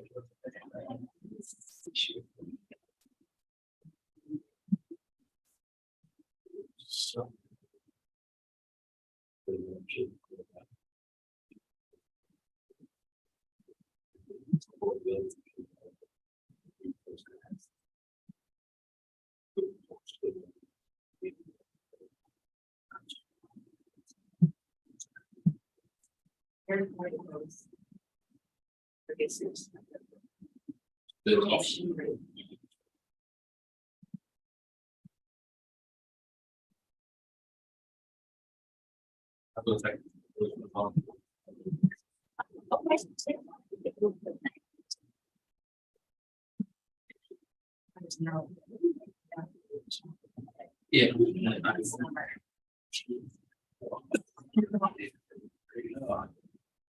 Yeah. Yeah. Talking about this can last for weeks. I'm going up. Laryngitis is so frustrating. I never started having it until I got into my 50s. And then I caught this, I assume it was like COVID, the leftover COVID stuff. And that week, yeah, with I'm fun. so tired of already. But I've never been so, it surprised me how frustrating it was as my voice, when I've lost my voice now, it's incredibly frustrating. I've done that a few times here, for no prayer, all of a sudden it's gone. Best day. From my perspective, I mean, I think when I'm miserable about it, I think everybody else is real grateful, particularly my wife, but then.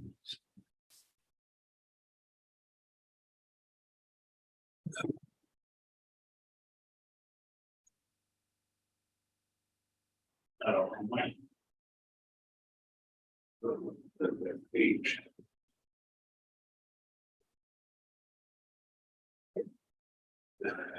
Did you happen to check your rain gauge, Greg? I mean, it's just been drizzled. I don't Has think it? there's enough that I couldn't tell. I always pull mine at about November 1st, just in case it freezes and breaks, Well, and I did take one, because I got one that's kind of a lighter, and I took it over, but there's one that's just real heavy, I think. That's through it, but I didn't, it's just kind of drizzly. It's not enough, I don't think. When to it just measure. rains like this and it's warm enough, I kind of think, darn, I wish I had my rain gauge up, but I always pull it just in case. At least I tried to. Some years I've forgotten and then it does destroy it. So Yeah. I thought that real heavy fog earlier in the week was really cool. yeah, that was a heavy fog yesterday. I really like that. That was a heavy fog. Yeah, worry about sometimes that'll freeze to the roads. And that's not a good situation. Morning, Julie. How are you? Good morning. Good. How are you? Good, thank you. Hey, Julie.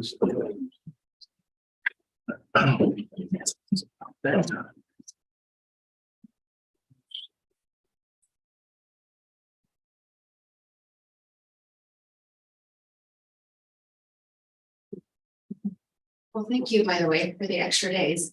Actually. Oh, you were listening from above, huh? Yeah. I say I didn't see it here. Guess we gotta be careful who we're talking about during these meetings. I know. And I know this is second, but I appreciate revised. Oh, yeah. And the fact that I actually submitted them. That's, oh, yeah, that's all I said, but they're legible now. Yeah. It's helpful. Good. Absolutely. Which is.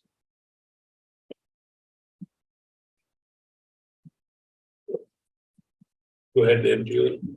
Great. Yeah, go ahead. Yes. Get a motion, Commissioners? Oh, yeah. We make a motion to recess as the Board of County Commission and reconvene as the Board of County Health.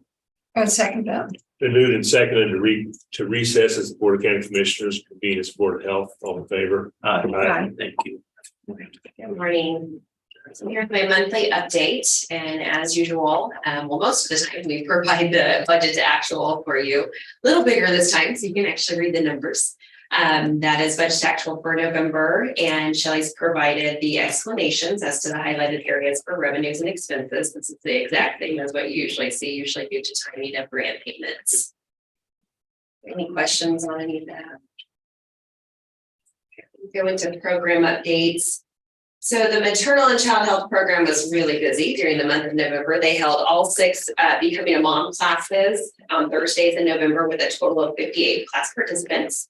They also had 3 Spanish classes, band classes, and they had 8 participants. All 4 Becoming a Family classes were held in November with a total of 29 participants. Becoming a Family class is a newer class that they started offering. So they offer 4 sessions, baby cues, preparing to pump, 4th trimester and beyond, and starting solids is a partnership with WIC. They had held 1 CPR class. They had 5 participants. And through grant funds, MCH weekly home visiting families with children ages 0 to 5 will select an educational sensory item that will be purchased, wrapped by MCH staff, and delivered to the family. This is something new that they're starting, that they're able to do with their grant funds this year. And moving on to clinic. The clinic's been slowing down with their remote clinics, so most of their services have been in-house through the month of November.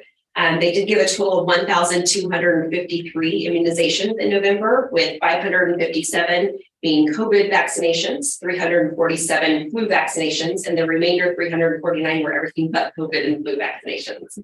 They did have 1,016 other encounters, to include mostly family planning visits in the month of November. The site visit on the 17th went very well. She spent the whole day with us. We have yet to see a final report, but I think we felt very good about that visit. As far as WIC updates, their caseload continues to increase. They currently have 2,508 participating clients between all of their clinics, and that is 112% of their assigned caseload. The new nutrition service plan goals will start in January. They have a clinic goal of increasing screening of potential developmental concerns and referrals to providers. They'll also monitor if further screening was done, if services were needed, and if the family continued with those services. Their breastfeeding goal includes expanding their breastfeeding peer counseling program to Fort Riley. There has been a need to have that for some time in Fort Riley, so that was included in their grant this year. So they do have grant funds to pay for a peer counselor. So we're mimicking the exact job description that we currently have at Riley County. So Alicia Killen is our peer counselor that works. She works 30 hours a week with us in Riley County, here in Riley County program. So we're going to mimic that job description and come to you to ask for another position for a part-time peer counselor, peer breastfeeding counselor for Fort Riley. So we're working with Elizabeth on that right now to get that graded, and we'll come to you probably in the next few weeks to ask for approval for this. And that individual will work 15 hours in Fort Riley is what we estimate that will be needed. Then as far as childcare licensing, they're currently investigating 12 complaints, and they have 19 had 19 initial visits for the month of November. They held a training on November 29th with their partner KIDS, which stands for Kansas In-Service Training System, and they had 16 providers attend. And they had their regional meeting with KDHE via Zoom earlier this week on Monday and Tuesday, and that went very well. And this is the usual that I show you, the chart listing the facilities and the different counties. No real change except for one additional facility in Riley County. So as far as Raising Riley, their ECBG grant is due on December 24th. So Jan's going to be attending here shortly to present that to you for approval to apply. That does fund their whole Raising Riley program. Raising Riley continues to offer family engagement opportunities. They hosted a family picture night on November 1st and had 10 families with 19 adults and 18 kids attend. Parent education through book club is continuing. They continue to share the book, What to Do When Your Child Gets Sick. In the month of November, they shared this book with 6 families. One of their strategic goals is to, by December 2024, have 75% of their Raising Riley parents and caregivers display the ability to gain access to, understand, and use information in ways to promote and maintain good health for themselves. So it's a little hard to measure, but that's their goal, to have the majority of their families display this. So one way to help encourage that is by showing this book multiple times. They'll, of course, have other activities throughout the years, but they have until 2024 to try to complete this goal. That is in our strategic plan that we have available. Jan, Renee, and Teresa met virtually with Nate Downs. He's the Executive Director of Special Education for Geary County Schools. And Stephanie Waterman, she's the Early Childhood Coordinator for USD 475 Geary County Schools. They've heard wonderful things about Raising Riley's Camp Kindergarten that they've been hosting for the last 7 years, and they would like to emulate this in Geary County. And with that conversation, they found other ways to collaborate with Geary County, so it was a good meeting. Teresa Keene, one of the Raising Riley staff, has been attending the USD 3 Early Learning Kindergarten Transition Task Force Subcommittee meetings regularly, and regarding the implementation of the ASQ screenings. This is for child development screenings with family child care providers. She also serves on the committee to develop training opportunities that are inclusive of both school, district, and community early childhood providers. In November, Raising Riley completed the required fall assessment period for 221 Raising Riley attendees. And moving on to FEP updates. I haven't included FEP updates in my monthly reports because we've had a transition with one coordinator leaving and the next one coming on. So I've let Skylar get her feet wet. She's done a great job of doing that. So she has a lot on the horizon. She's done a lot so far since she's been here. We are conducting an ESF 8 winter weather exercise this upcoming Monday, December 4th at the Health Department. ESF stands for Essential Support Function. It is an annual tabletop or real world exercise to practice health and medical coordination in support of emergency events in Riley County. So Lori Harrison and Baldwin Fisher from Emergency Management have been helping her, and we really appreciated that help as they kind of help guide her through this, and they're going to help her on that day to administer this. We also have some help from Charles Martinez from Geary County as he's put on a lot of these tabletops. It is a local FEP work plan requirement to facilitate this exercise, and it's also a federal Medicare requirement by many facilities in the county to participate.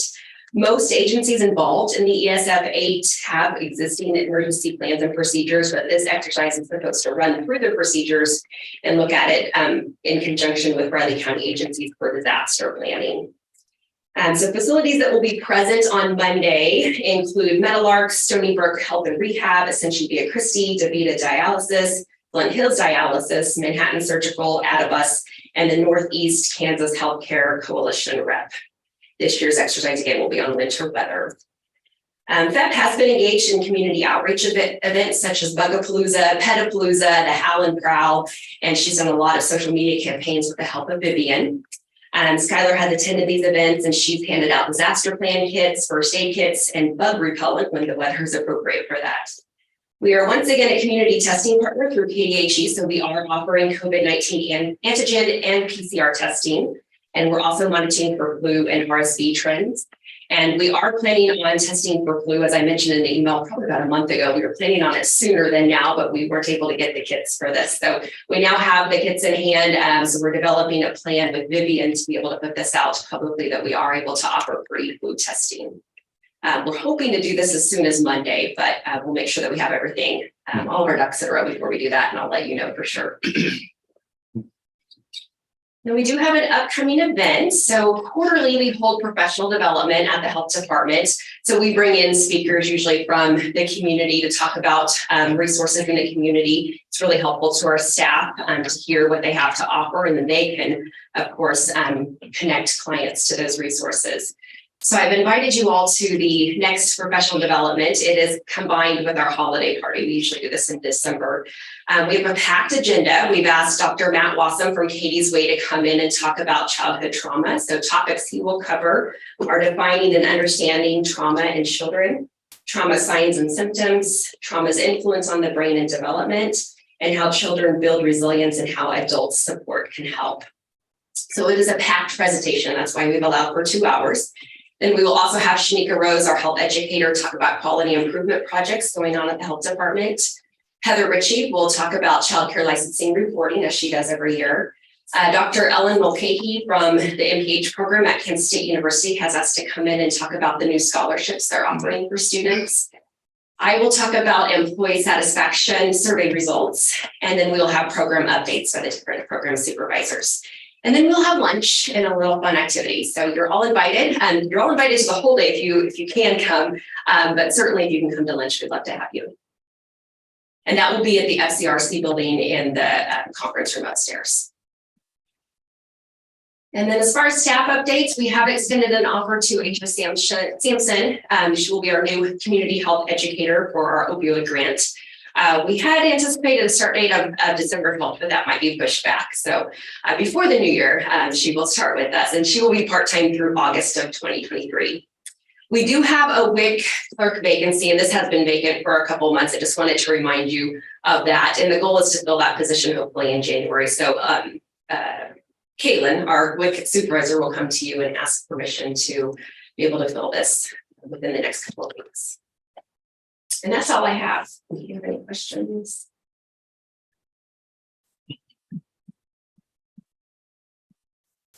Great. Next, we have Jan.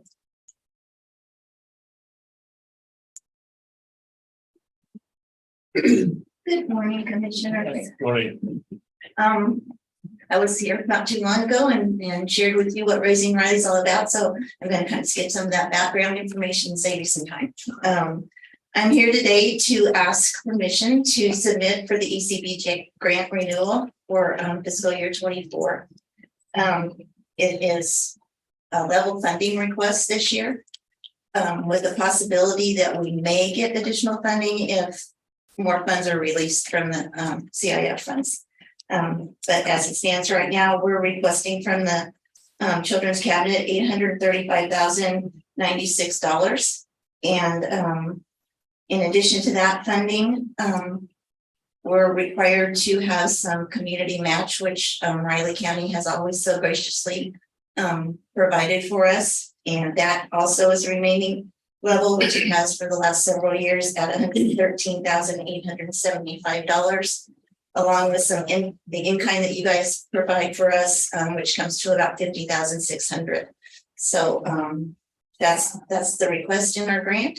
Our programs aren't changing much. We're going to kind of try to beef up our community outreach and engagement, see if we can get some more providers in the county and more providers participating with our program, and also try to reach some of the more at-risk families that seem to be more in-person kind of contact, and they don't have the same kind of contact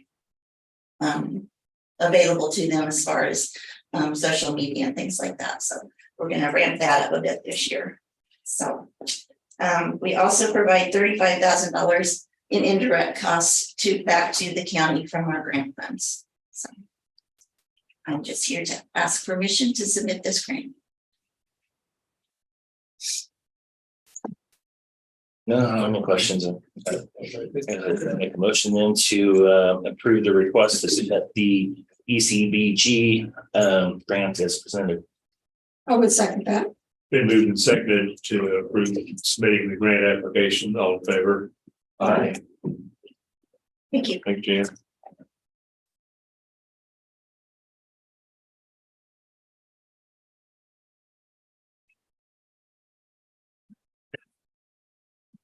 Let's see again. I'm here with, your grades a lot. They usually are. With the childcare licensing program 2023 fee revision. So we came to you about a month ago and asked to raise the fees. And one of the fees that we wanted to raise was the initial fees. You had asked us to revise that based on the number of children in each facility. So Heather's done that and provided it to you here. It's the role that we provided it to you. So you can see there in that chart, it's based on the number of children and what that fee would be based on that. Otherwise, we kept everything else the same.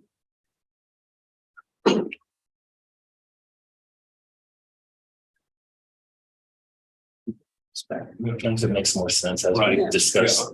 Whenever it was almost 6 weeks ago, seems like maternity, but this Yeah, time, but anyway, All the same. yeah, and it was important to make that difference between the smaller centers and the larger centers. So I think that's, how long has it been since fees were raised again? There was some were raised in 2019, but the majority of them has been since 2014. Yeah. Given the dynamics of everything, yeah. And they're not raising anything with the homes, Right, other than the compliance checks. right. Okay. Satisfies what I was looking for. So, Yeah. okay. Good. I'll go ahead and we need to make a motion to do this, is that right? Go ahead and make a motion to approve the listed changes to licensing fees. I would second that. Been moved and seconded to adopt the new licensing fees. All in favor? Aye. Aye. Thank you. Thank you, ladies.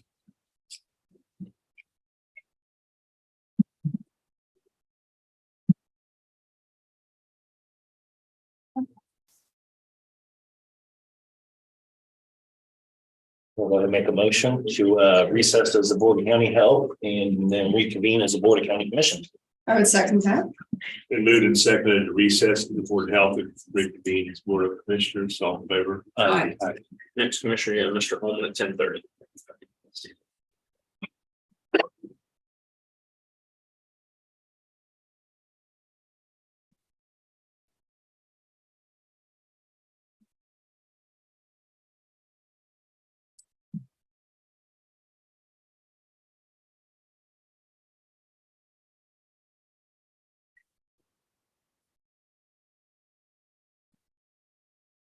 On paper. But if the print is printed, that's wrong. Oh, maybe check it.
No moisture coming down. It's gonna be cloudy. I'm just soon it'd be rain. I agree.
Good.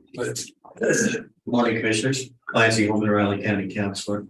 I'll use my time today on the administrative side just to update you a little bit on our legislative conference, which of course, as you know, will be next Monday from noon to 2 here at Commission Chambers. I am going to follow up as was the board suggested in an earlier meeting later today, actually, with members of the delegation to make sure that we're going to get a quota of them here. We did select the 12th because that was the one that worked best for all members of the delegation. We do have there's at least one member who has indicated that he will likely need to leave a little early because he's got an outside appointment that could not move, one of the newer ones, which is to be expected with a group. We have this many people trying to find a date that works. But in any event, I want to talk a little bit about the approach I'm going to take explicitly this time particularly with new members of the delegation. In my opinion, they need to be reminded that it's not just Riley County. The purpose of this is not just to say, here's what we're interested in, who's going to help us. That's a key part in the upcoming, who's going to help us in the upcoming session, but also to remind them that county officials, both this board, your department heads and staff, are an available resource at any time during the session if a sitting member of the legislature has a question about the impact a bill might have on counties.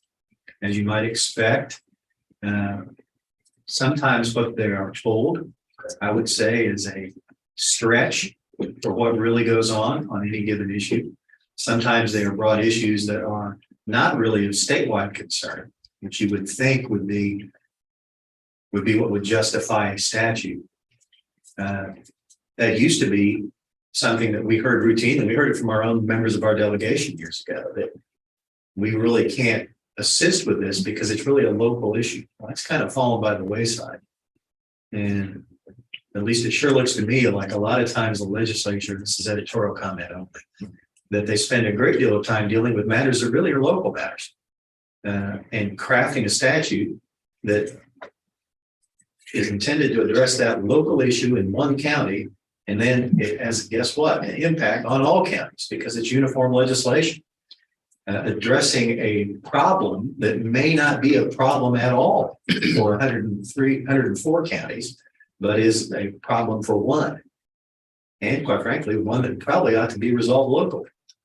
And if it can't be, that's not a situation that necessarily justifies a statewide statute. Again, end of editorial comment on that point. But because of that, when something comes up and they're hearing from the Kansas Association of Counties or maybe from the League of Municipalities, perhaps, that this is this proposal has some real difficulties for membership of either the league or the Kansas Association of Counties. And I would hope, well, I'm going to try and make as explicit as possible to new members of the delegation, that would be a great time to check in with us or check in with you and find out and just relay, here's what we're looking at. Here's what's coming up for floor debate. And I'd like to know, is this a problem or isn't it?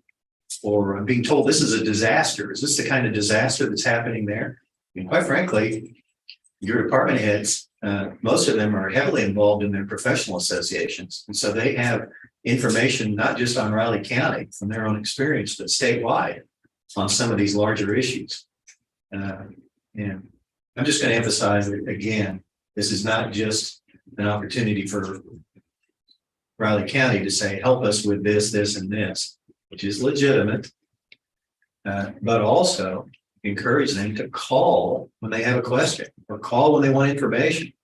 Because I'll even say, and I told department heads at the most recent meeting that that was something I was going to do and that they might expect, hopefully emails or telephone calls from maybe members of our new members of our delegation or long-serving members of our delegation, to emphasize the fact that if that opportunity is passed up, it would be a mistake because they have an opportunity to talk to county officials, county elected officials, county appointed officials, and county staff who really can tell them the facts about just about anything affecting counties in their sphere of daily work. Those things, and probably can get some input or maybe a contact point outside of Riley County in another county if they want to talk about something. So just going to emphasize that. Hopefully that'll, it's that traditional thing. I suspect brand new legislators, and we have one that's joining our delegation as a result of redistricting. So an more experienced legislator, not brand new to the process, but has actually served a couple of years in a different district. But 12 houses. It kind of goes to that concept of somebody new being kind of asked to take a drink from a fire hose because they're going to be buried in issues once they get up there very quickly, because longtime members of the delegation reported as you move into the session, as you might expect, the work stacks up and it's tough to kind of sort it all out. And very often they're out on the they're in the chamber being, particularly as the session moves forward, being asked to vote on something that they have no idea about the history of an issue. They have no idea because it just hasn't been before them, or it got lost in the paper somewhere at the beginning of the session, or lost in a brief conversation with someone's lobbyist on the way to some other committee hearing. So it's interesting to watch and see how that operates in reality out there.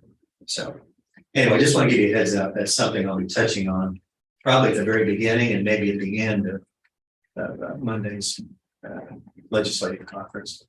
And I would encourage you to, and the reason I was telling department heads is so hopefully they'll make the same pitch if they get contact with the legislature. Call if you see something that affects counties generally, I'll at least tell you what I think based on my experience. So that'll happen Monday, and I will make an effort today to confirm with everyone. Everybody on no one on the delegation has told me they won't be here. I'm a little shy of confirmations they will be here, except for a couple of members of the delegation. But I'm going to reserve the right to panic until tomorrow, based on contact I made today. We've had a really good history with people, most of the delegation showing up, so I'm comfortable that most likely is what's going to happen. And it should be interesting to have those 4 issues that are on your platform, particularly thrown out there for the new members. They were given a copy of the same agenda and attachments that you approved most recently, so they've had a chance to see it. They also will be given a paper packet with a couple of supplementary documents on issues like the mortgage registration fee and the lack of that, its impact on Riley County with real dollars, the dark store and its potential dollar impact on not just Riley County, but all those entities to which Riley County distributes property tax funds that it collects. And the third one was, the treasurer's a copy of that PowerPoint that Shiloh has, our fellow Hagar, our county has made available to the board previously. You saw it at KOC, I think, the annual meeting. But a couple of supplementary documents like that I'm hoping they'll take with them, or at least know it's available if they want to call and say, hey, send me that again. Just take a look at it. That's the idea for Monday. And I've already had one call. I saw on my professional, the County Councilors Association, had a pretty active listserv statewide. As you might imagine, county attorneys, county councilors across the state very often had common issues. We have a pretty robust listserv. I already had one county check and just express interest. Does anybody have a problem abating nuisances? We have difficulty doing that because of the Barnes case. I sent them back an email and said, I'm going to send the whole membership a statute that's Riley County's trying to get some traction on this session. And I did tell them I didn't suspect there'd be wild enthusiasm in the legislature for this idea, but told them it's copied off of Sedgwick County's it's got a sunset provision in it. I think we're heading into the 2nd year, I think, of its effectiveness. So at the end of 3, that one will even go away. But I'm also telling them, and I will tell the membership, the issue with that from our point of view is that it only applies to urban counties, urban designated. And simple enough to take that out. That's kind of what some of the feedback was that we got when this was discussed at the session it was introduced. That, well, you're not an urban county, so that's a problem. So okay, fine. We'll present it with the very same language, or very clear, very near the same language, and strike out that portion and just see if there's any traction in the legislature to resolve the problem that I would submit plenty of counties have with nuisance abatement in the unincorporated area, not on agricultural property. That's not the issue. This is not when it comes up, and certainly not for Riley County. It's not an issue with somebody having agricultural equipment sitting somewhere. That has nothing to do with this. This involves, for example, one of our primary ones right now, we're in litigation on the construction of a structure, a home. It's been going on for about 20 some years, which seemed like an awful extravagant timeline to have.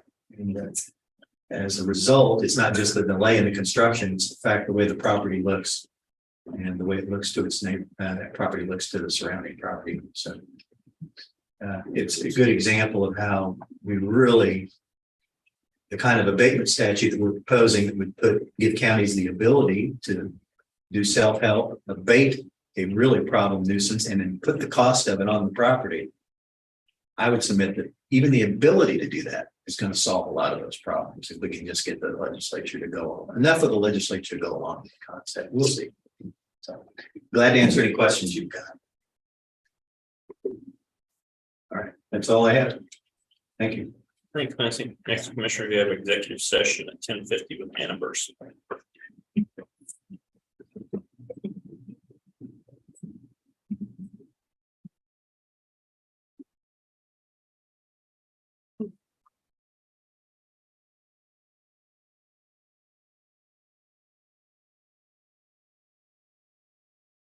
I'm sorry.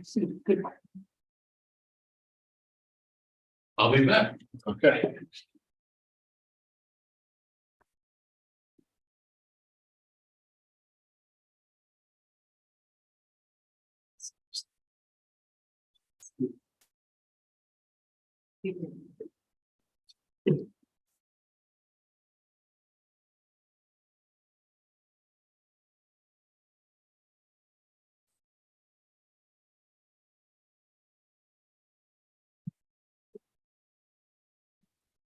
Reason. Excuse me? Any reason this one has all zeros? Down below, their association's paying for it, highlighted. Oh, I got it. Kansas County Highway Association's paying for it. Okay.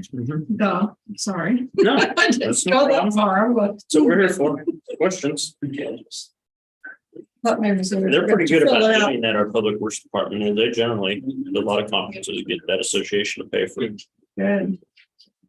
They must have a really good grant type program for that, in Yeah. their association.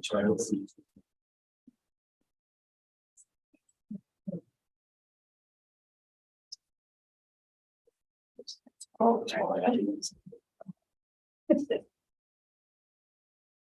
It said Alabama.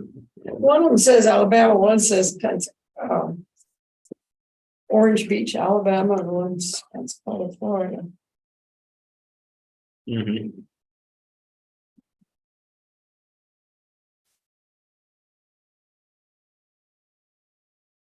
No, Orange Beach, this is probably. I guess. Yeah, That would be on the Gulf. I've never been there. I have not traveled south You're not much. I missing- mean, you're not I missing. flew to Florida. Shoot, I did that thing with the kids, but Let's go.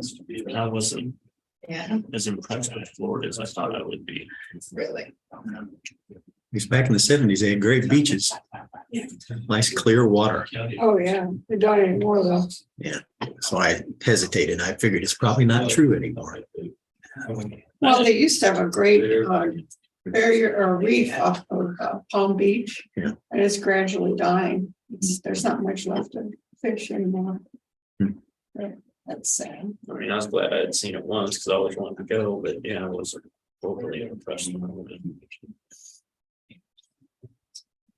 Anymore, it's populated by people from all over the country. My brother-in-law and my sister live down there, and it's really changed the demographics. The move. I know a lot of people from this area have gone there when they retire. They pretty much. People from everywhere. I've been talking to someone last week about a retired police officer. They asked me about him. I said, yeah, I said, where's he at? I said, well, I think he moved to Florida. Everyone. I lived there for 8 years. So I would never go back. Beach or no beach. Yeah, It's I know. just a different country. Wasn't It's- anything that really was attractive to me. It's similar to Southern California. If you're a long time, if you've been there a while and have a home, you'll make a killing when you sell it, but you can't afford to buy anything. So do somewhere else. You're gonna have to go elsewhere once you sell. To get a. Florida's got all sorts of different rules, regulations. It's like living in a foreign country. Really? Yeah. At least that's fine. Of course, we're from Kansas. The Wild West. So, yeah. It's pretty strange, some of the stuff. It's not gotten any better. Oh, I'm sure it had not.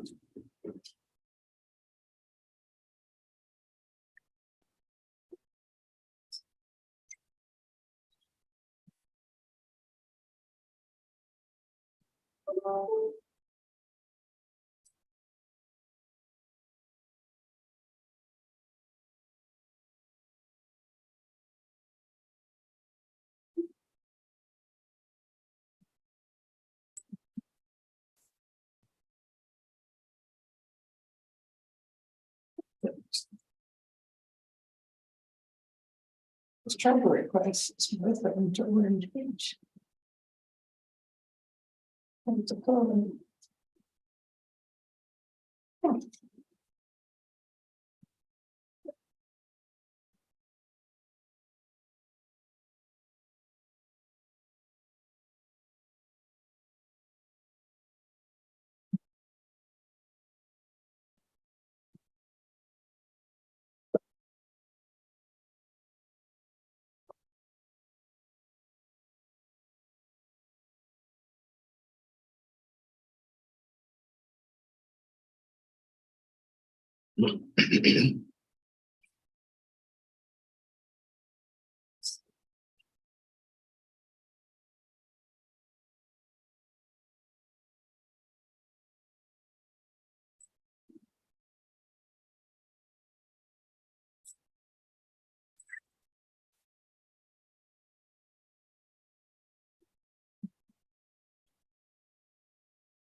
Gonna have any kind of a PowerPoint?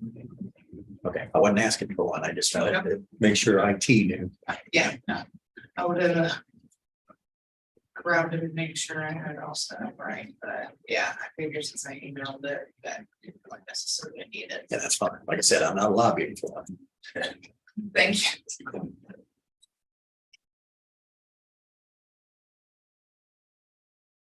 Thanks for checking.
Go ahead. Need a motion. I'll go ahead and move the county commission, including Chairman McKinley, Vice Chair Foki, and Commissioner Ford recess into executive session on potential litigation for the purpose of consultation with Fancy Holman, Riley County Counselor, attorney for the commission, which should be deemed privileged in the attorney-client relationship, an exception to the Kansas Open Meetings Act. The open meeting to resume in the county commission chamber at 11:20 a.m. Anna Berth and Riley County appraiser and Marion Johnson will be present during the portion of the executive section to provide factual information. I would second that. It's been moved and seconded to go into executive session. All in favor? Aye.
Go ahead and move that the Board of County Commissioners come out of executive session.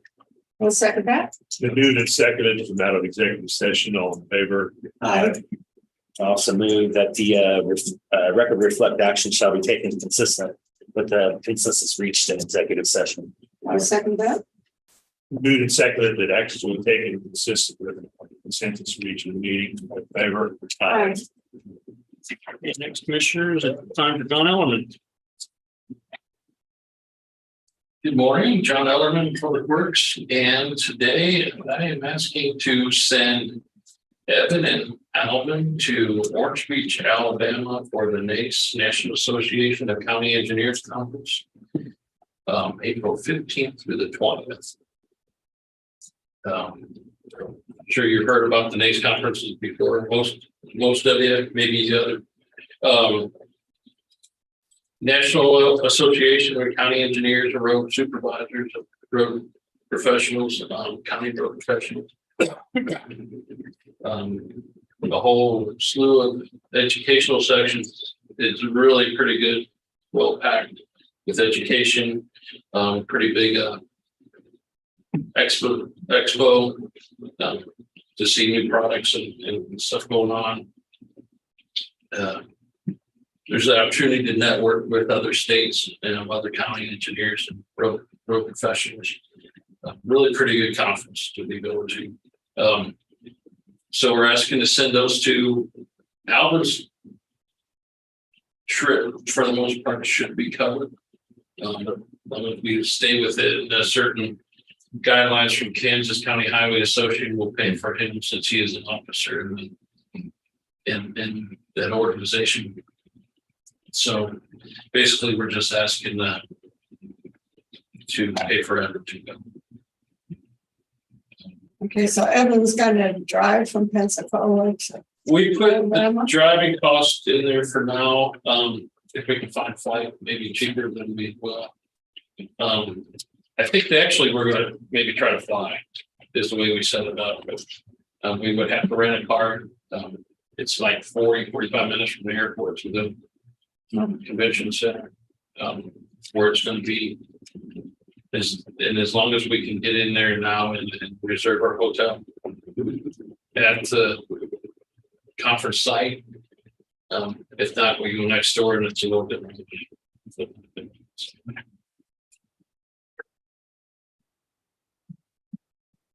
Yeah, this air flight was about $300 for airfare.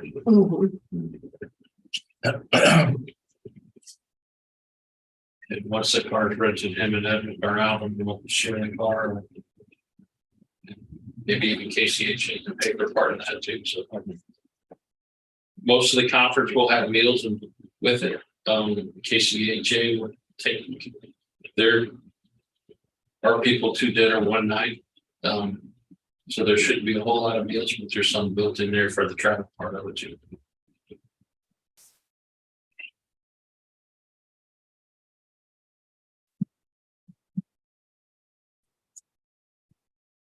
That was worthwhile. Just be lucky that they're going in April to Alabama, not right now, because I probably just say now out of spite. Well, yeah. If it was next week, they wouldn't be able to go. No, they're not spending money in Alabama right now. I didn't put two to two together until the other day and they realized we were playing good. I was wondering if the timing was going to coincide with the whole game. Yeah. No, it's a few months later. So maybe During the start of baseball season. the heartache would be over and then excitement will still be there. Okay, I'll go ahead and move to approve the out-of-state travel request for the NACE annual meeting and management conference in Alabama. I would second that. Been moved and seconded to approve the out-of-state travel requests. All in favor? Aye. Chairman, please. Thank you very much. Thanks, Sean. Next, Commissioners, you have Cindy Cable 11:30 on advisory board appointments.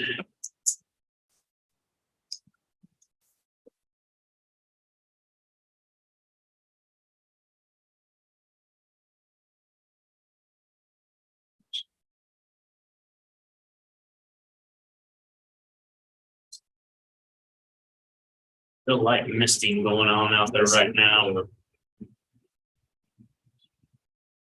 Like mist, it's heavy enough, it's kind of annoying to walk into. I brought my It's a raincoat. it's a pretty heavy looking mist.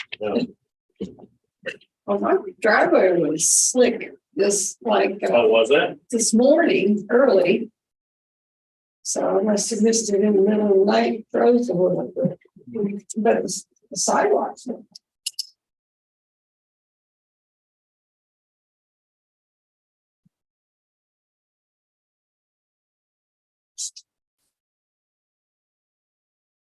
Probably gonna come to the meal tonight, so I'm not done with food. I cooked for 80 people. Oh, That's quite a project. I guess we can come and get a meal since you're playing, huh? Oh, yeah, well, it's really good, but we find places for it, but That's good. it's quite a shopping experience. There's a need for it. I would think no matter what the weather, especially in cold weather, people get there. That's my Sometimes- hungriest. Yeah, well, one of the problems is the HEA bus doesn't run past 7. So, Yeah, you know, yeah, that makes it difficult for sure. You can get there, but you can't leave. You can't get out. So that causes a problem. Yeah, I'll bet.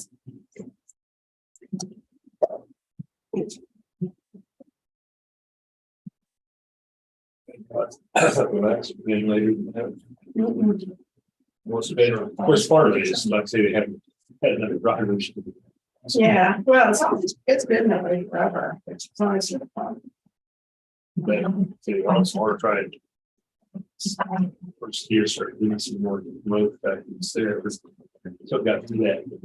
You know, change my health communities. The health program, one of the number one comments everybody listens was creating transportation of it. We know those buses are going all over. They cost $1. Yeah. You know, Are free. yeah, some people, a lot of. Well, we surprised many businesses have been subsidizing that. Yeah, Talking ATA. yeah. Yeah. That's a good deal if somebody's in quarter of the season out.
Cindy, go ahead. Morning, commissioners. I've included in your packet a list of the advisory boards that have terms that expire December 31st, which is the majority of the boards.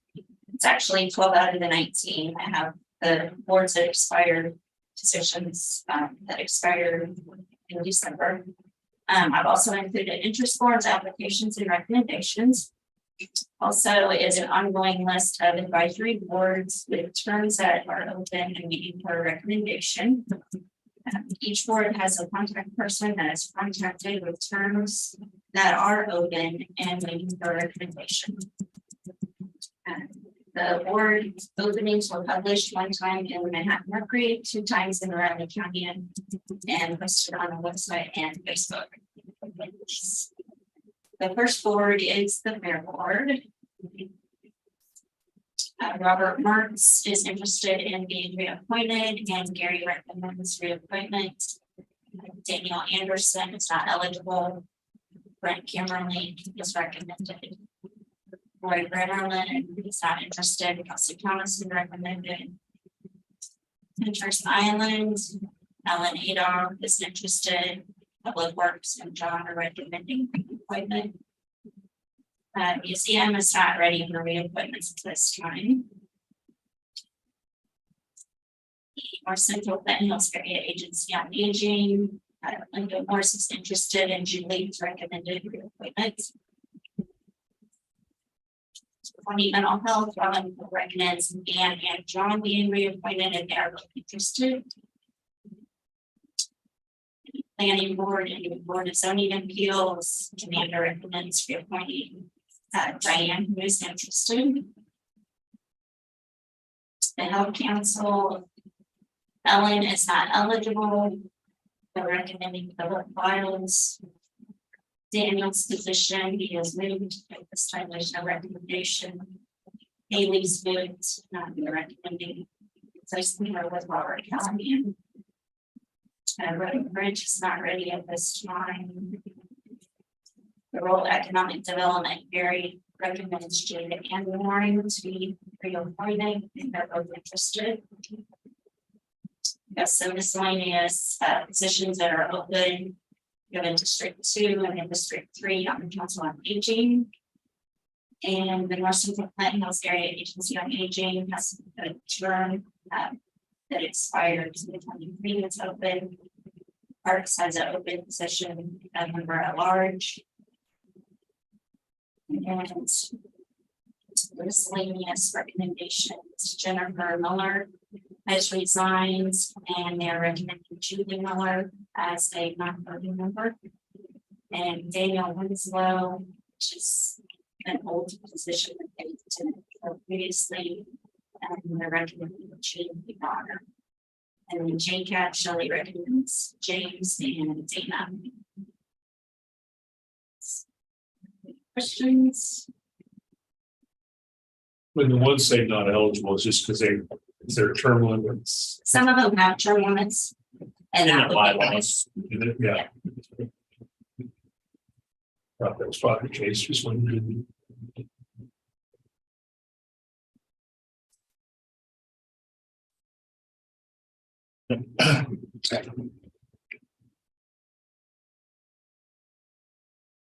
Anything?